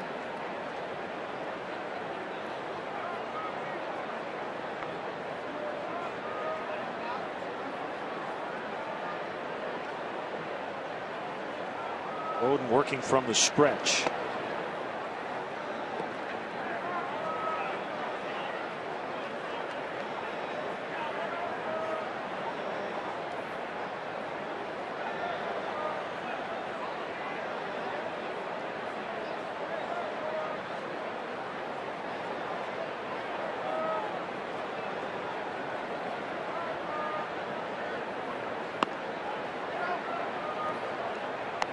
Three and 0.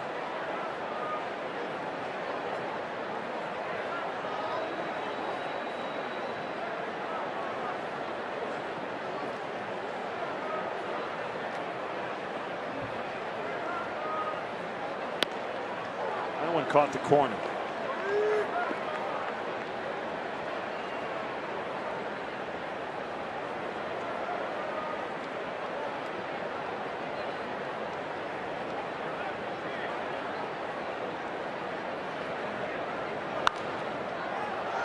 Swinging away, and a foul pop off his 3rd.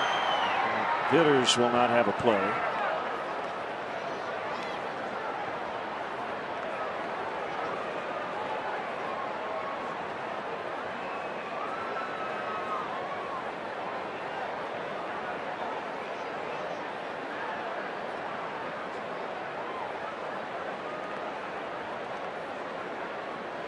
Wasn't it Kevin Correa that went to the bullpen for the Pirates a couple of weeks ago? Back in the rotation tonight, taking the ball against the Dodgers and Chad Billingsley. Game is, as we mentioned, the Dodgers with a big lead.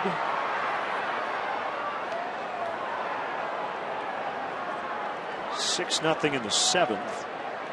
Correa gave up all 6 runs in 6 innings. 5 were earned.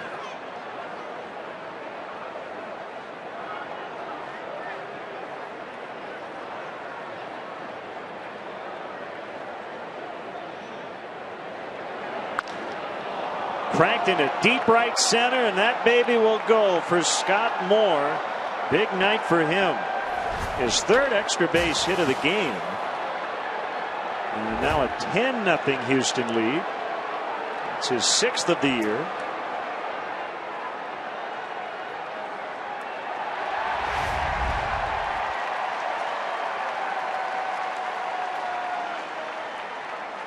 Couldn't put it on a tee any better than that.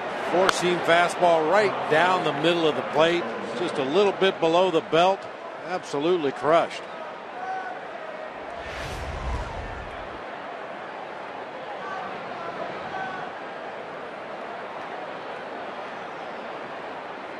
Bogusevic, he has 2 singles and has scored a run.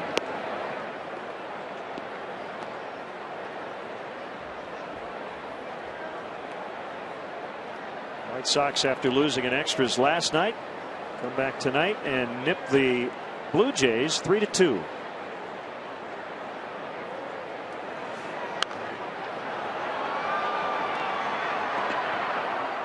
It's the 4th win for the White Sox in the last 21 games in Toronto. Speaking of the White Sox, that's the last time the Astros hit double digits in runs.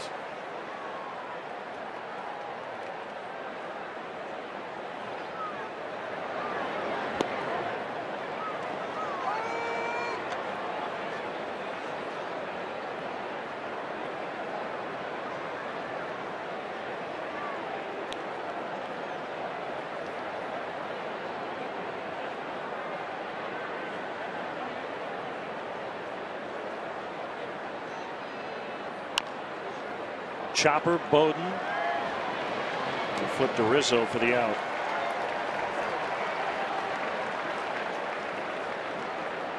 Pledge your allegiance to the Cubs by becoming a member of the Cubs Club, the official fan club of the Chicago Cubs. Members will enjoy exclusive perks, experiences, and merchandise throughout the 2012 Cubs season. There has never been a better time to join, rejoin, or give a fellow Cubs fan the gift of a Cubs Club membership. To join today, visit Cubs.com. Give a shout out to Richard Cortez from Pharr, Texas. P-H-A-R-R. Wants to say hi to all the Cub fans from the Rio Grande Valley. Slider misses off the plate to Brandon Barnes.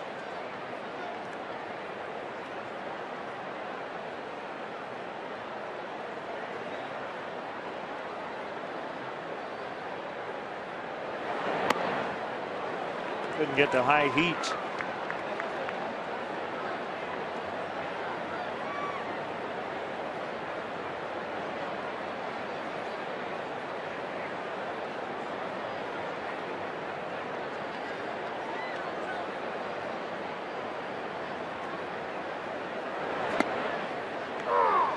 On the corner. A lot of baseball left to play in this 2012 season. A lot of pennant races to be decided, Len. But who do you like for the MVP in the National League? Really good question. Andrew McCutchen. Yep. Immediately comes to mind.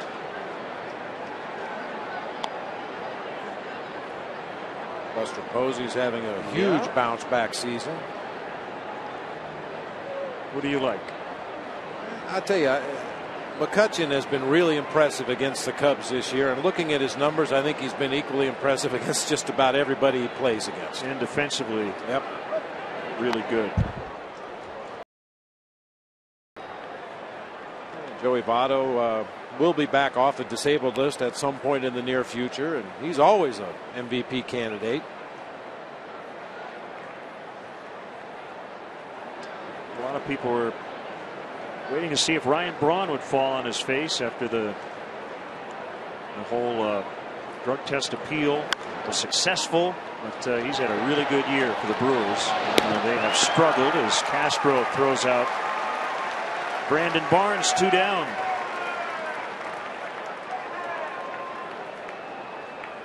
David Wright, Matt Holliday. Other guys you'd put in that mix, but I think right now it'd be McCutchen. Yeah, I'd have to go with Pirates center fielder. There's really nothing on the field that he doesn't do at an extremely high level. It's for average, hits for power. You mentioned he plays great defense. He can steal a base. He's a tremendous base runner. Mike Trout in the American League. He's still a rookie, I believe, too. He pull off the Fred Lynn today, or this year, I mean, the Rookie of the Year and MVP. Oh, he plays pretty good defense too. Yeah, he does. Martinez pops up. Todd Hollingsworth with the stretch. Tonight's guest conductor for Take Me Out to the Ballgame, former Chicago Cub Todd Hollingsworth. All right, let's go. I gotta hear you loud and proud tonight. We need runs. We gotta get this game. A 1, a 2, a 3. Me out to the ball game. Take me out to the crowd. Buy me some peanuts and Cracker Jacks. I don't care if I ever get back, for it's root for the Cubbies. If they don't win, for it's 1, 2, 3 strikes, you're out at the old ball game. Nice job, everybody. Boys, let's score some runs.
Back here in the bottom of the 7th, Lucas Harrell, 5-hit shutout through 6, and a strike on Starlin Castro. Great to have with us our good friend Todd Hollingsworth. Great job with the stretch tonight. Well, I appreciate it, Len. You get the nerves out, and you hope to get through it. And on top of it all, you hope it sounds good. Sounded great. Low and slow, just like Bob always says. I give it to BB. He schooled me a few years ago, and I've stuck to it ever since. Boy, Lucas Harrell has just thrown a ton of quality strikes as Castro picks up a leadoff single here. But he's just pounded the zone with the heavy sinker tonight. Yeah, he stayed aggressive. You see the ground ball rate on Lucas. I mean, he was up near 2-to-1 ground balls to fly balls to be expected in this game tonight. Hoping that the Cubs maybe put something together early, score early runs. Unfortunately, it was the flip. The story was the other way around, playing behind the 8 ball with Volstead giving up the 3-run homer early in this game. So, yeah, they're kind of trying to find a way to battle back in this one right now. And one thing you can do against a sinker ball pitcher, if you get runners on base and you're not trailing early, is to get those runners in motion. If you're going to hit ground balls, try to open some holes in the defense, try to stay away from the double plays. But when the Cubs fell behind early, it kind of took the hit and run right out of the equation. Exactly, and that's what slows this game down. I get a lot of questions a lot of the time about why we don't see more hitting and running, Bob, with our team, putting the ball in play, putting runners in motion. Look at this losing streak that, well, outside of last night, 11 out of 13. When you're playing from behind all the time, you can't capably put that in play because your runners become so valuable as you try to get back into the ballgame. 0-2 on Castillo. You know what Harrell's thinking here. He's already turned 2 double plays tonight. Got a 5-4-3 in the 4th and a 6-3 double play in the 6th.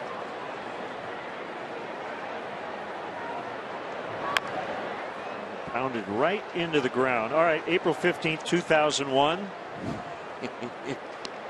That was a great year for the Diamondbacks, so we can have fun with this. But it might have been the best game of Todd Hollandsworth's life. He hit a home run off 3 different Arizona pitchers. Bob, you kept bringing them in, and they couldn't get him out. Yeah, we tried everybody. Yeah. Well, listen, to their defense, my wife and I, we laugh about that game a lot. I struck out my first 2 at-bats in that game. I don't blame them for throwing to me. Yes, it turned out well for me that day. Certainly one to remember. You sabotaged him there. I did. Yeah, I snuck up on him a little bit, and honestly, I don't blame him for pitching to me there at the end of the ball game. I was as likely to strike out in that situation. So it was a game-ending home run, right? Mm-hmm. Yeah, walk-off at extras. I mean, what a thrill that is. Well, I'll tell you, my mood changed an awful lot in that game. Going from searching to finding it to kind of rolling with it to going out on a road trip feeling pretty good about myself after that game. That's the kind of game you don't want to end. You want to just keep going, keep getting more at-bats and more at-bats. Once you get that feeling up there at the plate, you don't want to take a day off. Yeah, it was one of those days early in April at Coors Field. At 72 degrees, ball was flying out of there, and if you were the humidor was not in play yet as well. Right. So you were hitting hard balls up in the air. You had a good chance of hitting a homer just about any time. 2-2 the count. Your big league career started. You were playing for Tommy Lasorda. Mm-hmm. And Bob's got a lot of good Tommy stories, but he can't tell any of them on the air. You know what? I'm going to back Bob up on this one. He's absolutely true. You can't tell him on the air. You'd have to do like Vin Scully did when he was describing Jim Tracy's argument with the umpire the other day. A lot of blinking and bleeping. Tommy Lasorda was Ozzy before Ozzy. Mm-hmm. Tommy was one of the best motivators. Many different tactics to use in those motivations, whether it was at times embarrassing you or calling your performance to the attention of your teammates. It was there. He did a pretty good job of it. But as we said, a lot of my teammates and I towards the end, always smelling like a rose. That was what he did. He notorious for sticking a left-handed hitter up there in a situation that was screaming for a right-hander. The guy would come through all the time, and you're sitting there going, you're scratching your head going, smelling like a rose. Come out smelling like a rose. Yeah, 3-2 here on Castillo. We've talked a lot about sabermetrics and, using advanced mathematics to try to figure this game out. But, there's something to be said for instincts and gut feelings. I mean, I don't think any manager would want to do it all the time. But Tommy'd been around the game so long, I think he had a real good feel for the right guy in the right situation. Well, he's one of the guys I certainly would continue to use to make that argument about a feel for the game, understanding the game, reading players' body language and batting practice. That is all part of the game of baseball as managers try to put their teams together, who's hot, who's not, who they're going to roll out there that day. So much is body language. 10-pitch plate appearance for Castillo, and the Cubs have 2 on with nobody out. The second time tonight they've had 2 base runners. First time with less than 2 outs. Has not labored much in this one. There's Brett Jackson. Todd, when you watch Brett Jackson mechanically, what do you see? No, I think at times he gets caught a little bit tardy on the fastball, and I want to see him maybe get his front foot down a little bit more. Give himself freer passes at the fastball. I see a little hitch. But, I mean, these are mechanics that he's had, and clearly he's had some success doing. But, I mean, he's either going to find out it's going to work, or he's going to make some adjustments and find a way to succeed at the major league level. That's what this game is all about. You're constantly making adjustments as a hitter. And strike on Brett. Seeing Vitters get a little more consistent playing time. Jackson hasn't played every day, but almost. And this is that time of year with where the team is. We're going to get a lot of at-bats. No.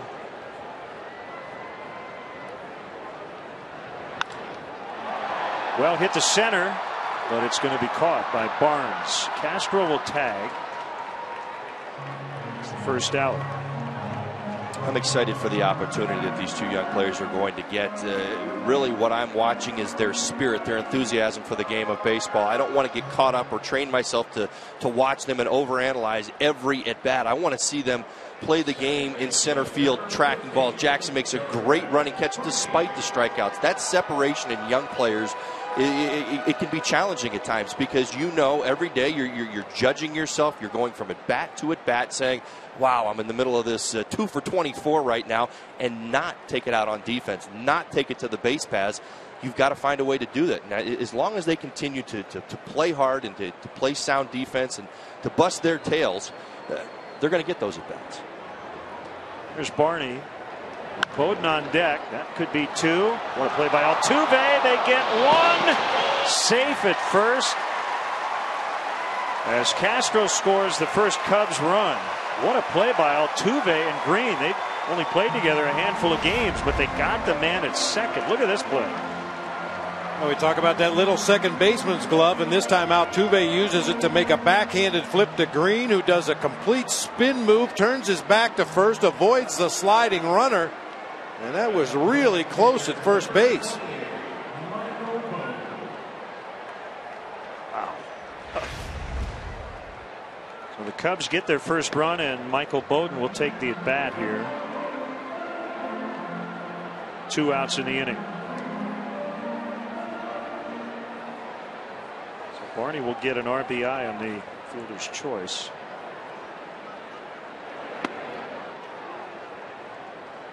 Well, how about making the transition from your playing days to now being a broadcaster, watching the game from up here? Bob and I talk about how the game looks slower and a lot easier the farther away from the field you get. Well, have you found that? It does. It's a balancing act. I mean, it's the best way to describe it. I mean, you have to be very, very fair. You look back at your career, remember your struggles, and apply them to what you see, and have compassion. Again, this is a game centered around minimizing failure for offensive players. I mean, really, that's what it comes down to. Finding ways to succeed with productive outs. I mean, so easy to be negative around the game of baseball. I try to do my best to find the positives, whether it's a great defensive play or a great hustling play. I know right now the offense has struggled a little bit, and it's real easy to just kind of harp on the strikeouts, the lack of walks, or what's not working that night. Try and find the small victories inside each one of these games. And this team has worked hard. We've pointed that out as Bowden swings and misses. Just has not gone well for them tonight, but always a pleasure to see you, Holly. Keep up the great work. I appreciate it, boys. Do the same. Thanks so much, BB. Take care.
Central. Coming up tonight after Horseshoe Casino Cubs postgame live, we'll give you an update on the first place White Sox as they take on the Blue Jays, and the latest news on Brian Urlacher from Bears camp. Join Pat Boyle and Luke Stuckmeyer for GMC Sportsnet Central tonight after postgame live, only on Comcast Sportsnet, fans' best friend. Like there's still hope that Urlacher could be back for the regular season opener after the knee surgery, but we will see.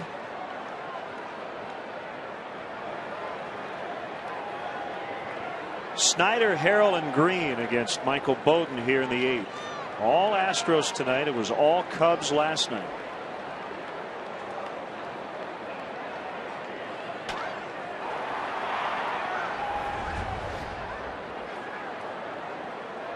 Unless the Cubs can mount some kind of an amazing rally here in their last couple of at-bats of this ball game, this is going to break the streak of home team victories in this series between the Astros and the Cubs this year. The 8th game of the season series will be the first time a road team will have won.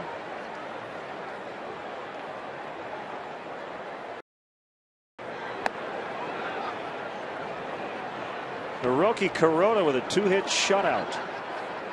Took a no-hitter into the 7th tonight, a 3-0 win over the Rangers. Won the first 2 games of that series.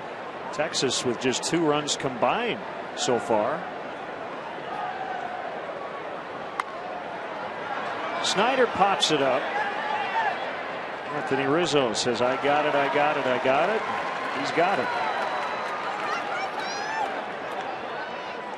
Tickets are available for the remainder of the 2012 Cubs season, including the next homestand. The Rockies, the Brewers, the Giants all come to town starting August 24th here at Wrigley Field. To purchase tickets, visit Cubs.com, call 1-800-THE-CUBS, or visit the Wrigley Field box office.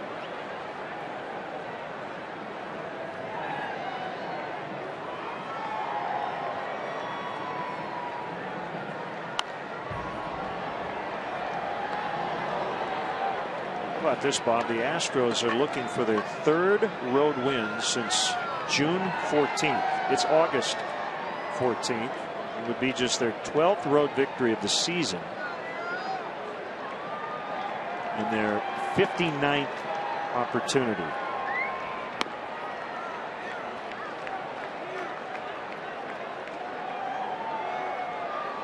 Particularly good at home, but wow. 36 under on the road.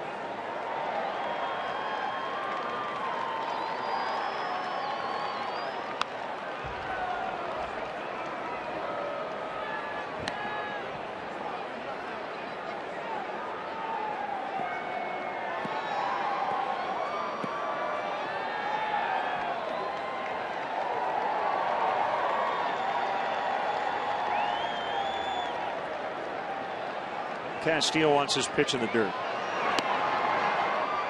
Not where he got it. No. And I know from experience, Len, that Brad Mills and his staff have tried just about everything to turn this Astros season around, at least give some reason for optimism moving forward. Early workouts, extra work, individual work, give guys days off. Try to find anything that works and gets your team going in the right direction. Starting to win some ball games, but just have not been able to do it for any stretch at all this season.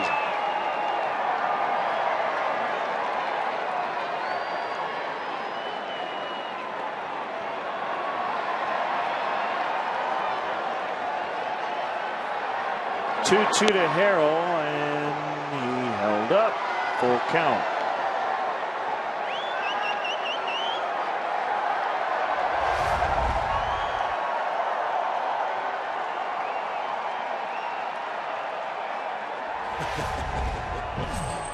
That was a funny looking check swing by Lucas Harrell, but this has been a good at bat. Anytime a pitcher can go up there to the plate and force the opposing guy to throw 6 pitches at least to get him out, you've had a good at bat.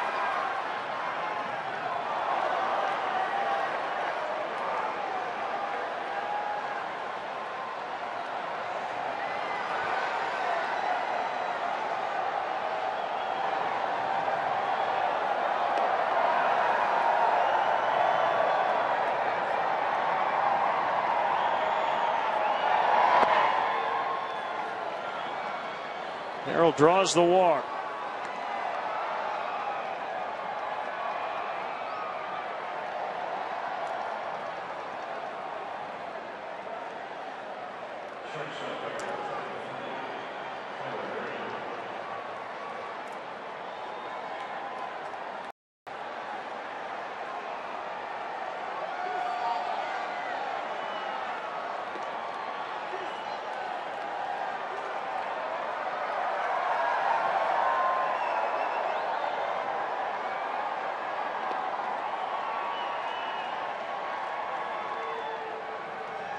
How about this? In the first 4 games between these two teams at Wrigley Field, the Astros scored 3 runs total before busting out with a 10 spot tonight.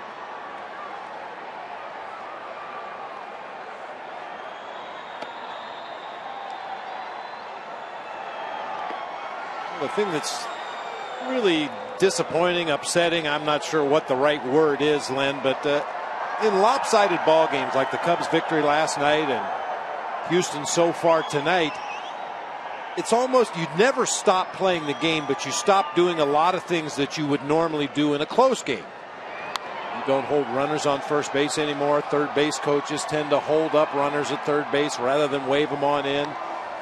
The game takes on a completely different complexion when one team or the other takes a huge lead, and that's not a lot of fun.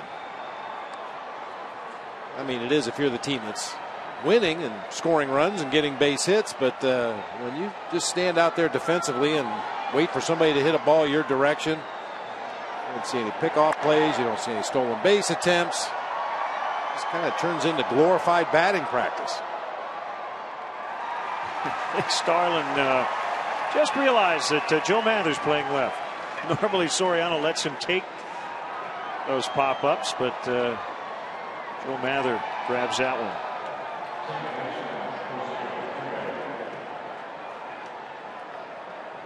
Here's all 2 doubles, a single, an RBI, 2 runs.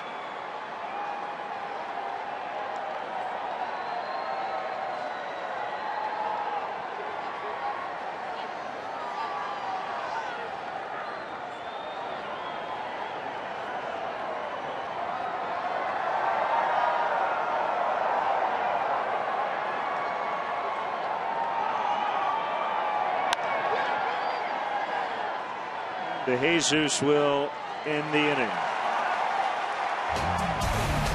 Bottom of the 8th, 10-1 Houston.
Cap, thank you very much. Lucas Harrell's been really good tonight. I think it started about 6:45 this evening. Yeah, he was in a real good mood when he went out to take his warm-up tosses, catching balls behind his back. Having a good time before this one even began, having a better time now.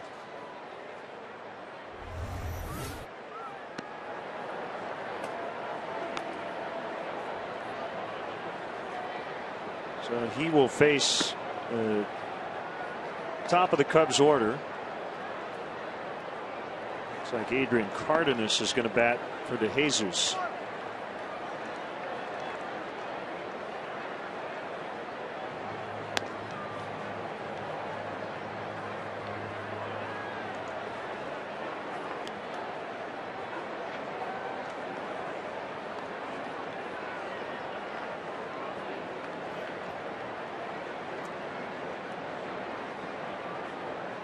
Second stint with the Cubs, brought back on July 31st. Remember that night? He broke up A.J. Burnett's no-hitter.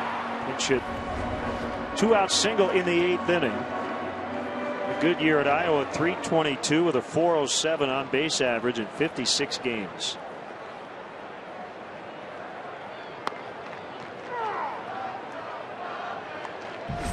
Tim Hudson and 3 relievers combined on a shutout tonight. Just 5 hits allowed as the Braves blank the Padres 6-0. Hudson's 12-4 and he's won 6 in a row.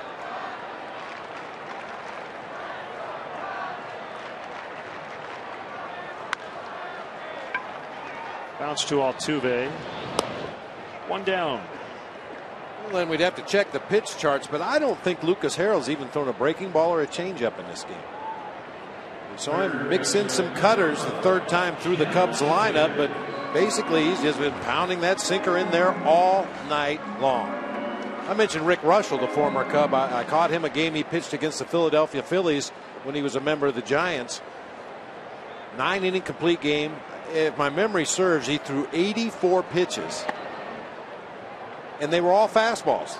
When he would get to a 2-strike count on a hitter, 0-2 or 1-2, he would occasionally throw an elevated 4-seam fastball, but you could count on one hand the number of 4-seamers he threw. Everything was just sinker down, sinker down, sinker down. Ball lands just foul off the bat of Vitters.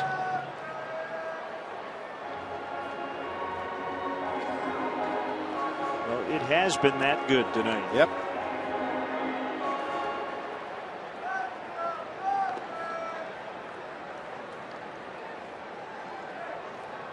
Creative headgear. Yes, the ingenuity. He has some buttery topping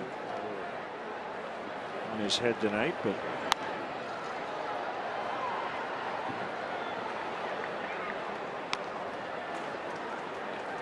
I faced some pitchers, and yeah, there you go. Tunnel vision. I was going to say I faced some pitchers in my career that would have loved to wear a bucket of buttered popcorn on their head during the game. 7th strikeout for Harrell. 2 down. Get a little extra movement on that sinker, if you know what I mean. His career high is 9. Jimmy Rollins led off the game for the Phillies tonight in Miami with a home run, and that was it. 1-0 the final as Charlie Manuel got his 700th career win. All right. Second straight shutout for the Phillies, who won 4-0 last night. So they'll go for the sweep and maybe a series shutout sweep tomorrow afternoon. Marlins haven't scored over their past 27 innings. Sure, Ozzy's pleasure to be around. As Rizzo grounds out, and the Cubs go quietly in the 8th. We go to the 9th, 10-1 for the visitors.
At Cubs.com. Browse the largest online selection of authentic team gear, including official caps, t-shirts, jerseys, collectibles, and more. Get your team gear straight from the source. Shop the Cubs.com shop.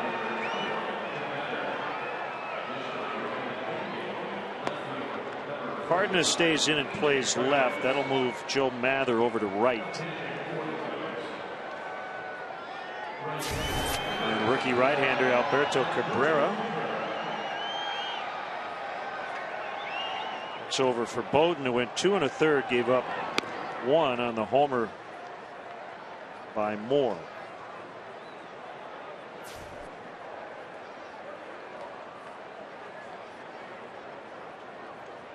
Cabrera, a power sinker ball pitcher also. Ideally, he comes in here for his inning of work and has the same kind of success Lucas Harrell has had tonight.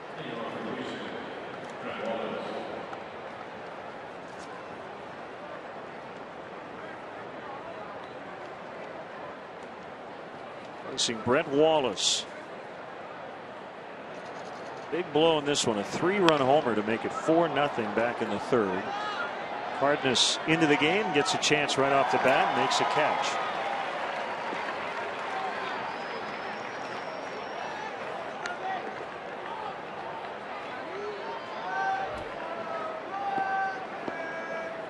Well, Lucas Harrell getting the win tonight. I mean, it's not Steve Carlton in 1972 with the Phillies, but to improve to 10-8 on a team that'll be 40 games under 500 is pretty impressive.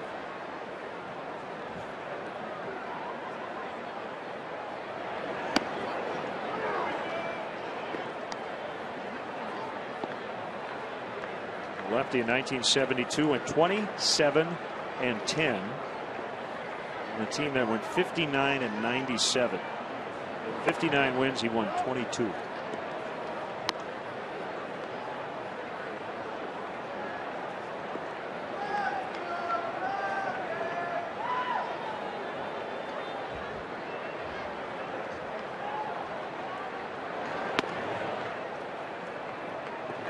When we had Todd Hollinsworth in the booth for the 7th inning, he mentioned about watching these youngsters as they develop for the rest of the season and not getting overly concerned with the results. I think that's a great point. Under the circumstances, obviously you'd like to see a lot of hits and real pretty numbers on the stat sheet, but given the circumstances, you'd just like to see improvement. You'd like to see adjustments. You'd like to see guys tighten up parts of their game that need work. And we've seen a lot of that already. We talked about Josh Vitters earlier in the ball game. The knock on him was he wasn't a good defensive third baseman, but he's worked very hard every day on his footwork, on his rhythm, much like we saw Starlin Castro do earlier this season, and he's slowly but surely turning himself into a better third baseman. Offensively, for Brett Jackson, we'd like to see a little more contact, a little more selectivity at the plate. And as we move forward, I would venture a guess that we'll see that. We'll see more contact. He's still going to strike out a bunch just because that's what he's always done. But you'd like to see him make a little more consistent contact. Anthony Rizzo, we've seen him be really good at times and then have a day or two where it looks like it's slipping a little bit, and then he'll come right back with guns blazing the next day. Just continue to try to improve the areas of your game that need improvement while also continuing to work on your strengths. Anthony Rizzo's 2011 season would tell you that even if the numbers are ugly, it doesn't mean the guy can't play at this level and be productive. Two young catchers behind the plate. Been working very hard with Chris Bosio on their pitch calling, their pitch receiving with Mike Borzello. Over the rest of the season, you'd like to see continued improvement in those areas. Bogusevic swings and misses to end the inning. A 1-2-3 ninth for Cabrera. Bottom of the ninth, all Houston this evening.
defense, a very resourceful Jose Altuve. He's kind of shoveling that ball over to Tyler Green, who made a nice play on the one-hop toss, and they almost turned two. Watch as Tyler Green goes into his glove right there. He doesn't get the ball cleanly. Had kind of a split finger fastball grip as he turned toward first base. Just couldn't get enough on the throw to complete the double play, but real nice effort by both middle infielders. Reiner Cruz is in after Lucas Harrell went 8 strong innings, allowing just 1 run.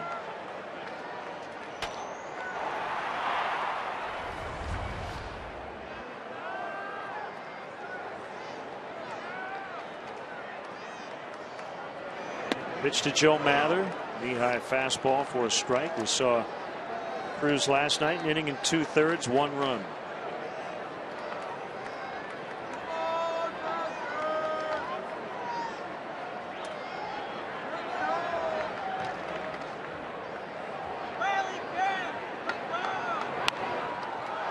Popped him up. Third base side, foul territory. Snyder the catch.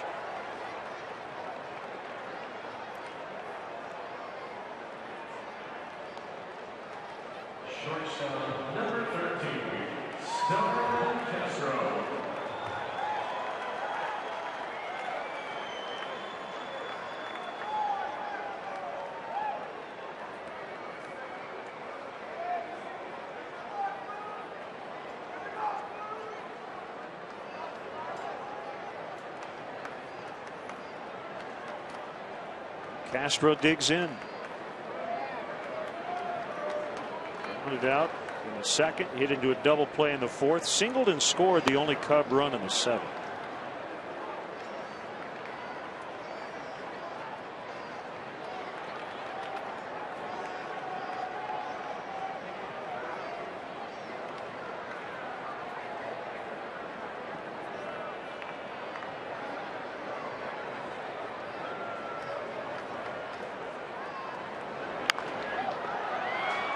Lined right to Wallace.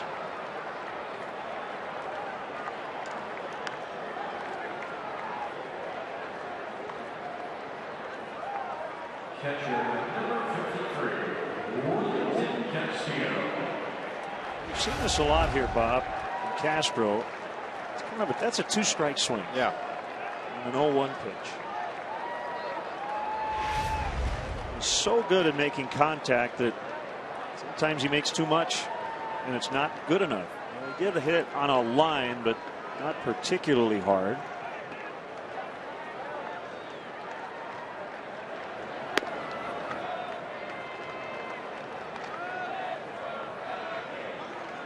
It's a fine line because I know there are times it sounds like we're really nitpicky when it comes to Starlin, who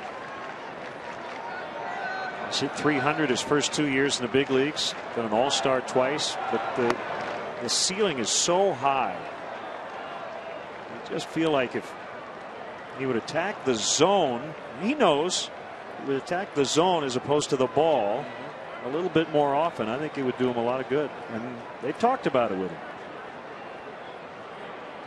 Because at this level, Len, I mean, even though he has done extremely well the last couple of years, I think opposing pitchers and the advanced scouts have seen enough of Starlin Castro that they're just not going to throw him good pitches, because they know that he's going to chase pitches out of the zone. They've just scooted them further off the outside corner or higher out of the strike zone. I mean, he's proven to me that he can handle pitches out of the strike zone, so to adjust to that, opposing pitchers throw it farther out of the zone. 2-out walk. Gives Jackson another chance. And while Starlin still is young, just 22, he's compiled a fair amount of plate appearances at this level.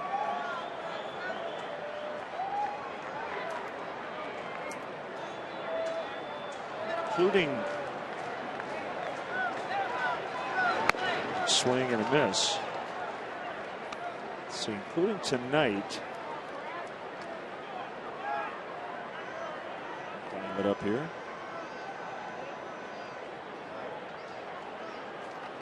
Starlin's had 1,712 plate appearances.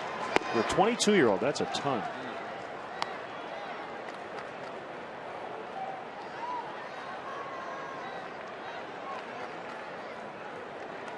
Do you ever hear from old batting coaches or anybody who talked about a cutoff where, like, you need this amount of at bats in the big leagues before you feel like you're a mature hitter at this level? I never really had anybody say an exact number. I think your performance and your numbers will reflect when that moment comes. But I guarantee you, for every hitter at the major league level, there is adjustment periods that you have to go through. Sometimes you have initial success and then the league figures you out and you have to make that counter adjustment, and that may take you a lot of plate appearances to figure it out again.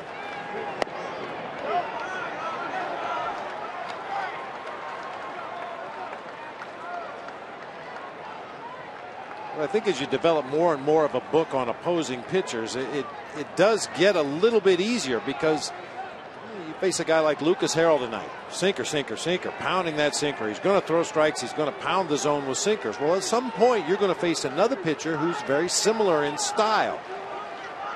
And you can go back to the experience that you had against Lucas Harrell. What did I do that night? What could I have done a little differently or a little better to have more success? And as you face more and more opposing pitchers and kind of put them into categories, a power four-seam curveball pitcher, a sinker ball pitcher, a guy that throws a lot of cut fastballs, and tend to develop the right approach against that pitcher depending on what kind of type of an arsenal he has.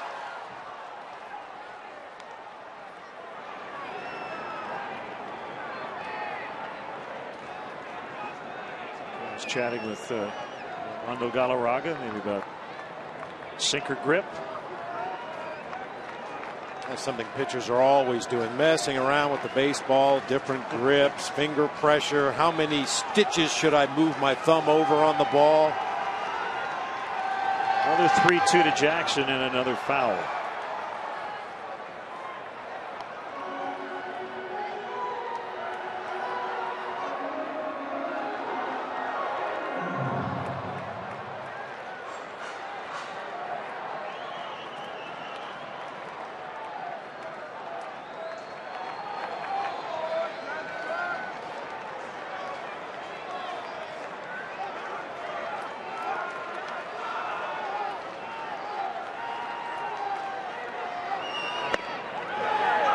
Called strike 3 to end the game. So the Astros, who had scored 3 runs combined in their first 4 games here at Wrigley Field, plate 10 tonight. They get a couple of 3-run homers, Wallace and Martinez. Scott Moore also went deep, and Lucas Harrell handcuffed the Cubs offense all night. He's our GMC player of the game. A very impressive outing by Lucas Harrell tonight. Picks up his 10th victory of the season. It was pretty obvious early on what he was going to try to do to the Cubs hitters, and he just continued to pound away with that sinker. I don't know if we've seen a pitcher more dominating with one pitch the way Lucas Harrell was tonight. That's 14 consecutive losing decisions now for Chris Volstad. That's going to wrap things up from Wrigley Field. Your final score tonight, the Astros 10, the Cubs 1. We're back on CSN Saturday, 11:30 a.m. for the pregame. First of a day-night doubleheader. We'll have both games here on Comcast Sportsnet. In-game scoring provided by ScorePad. You've been watching Cubs baseball on Comcast Sportsnet, now part of the NBC Sports Group.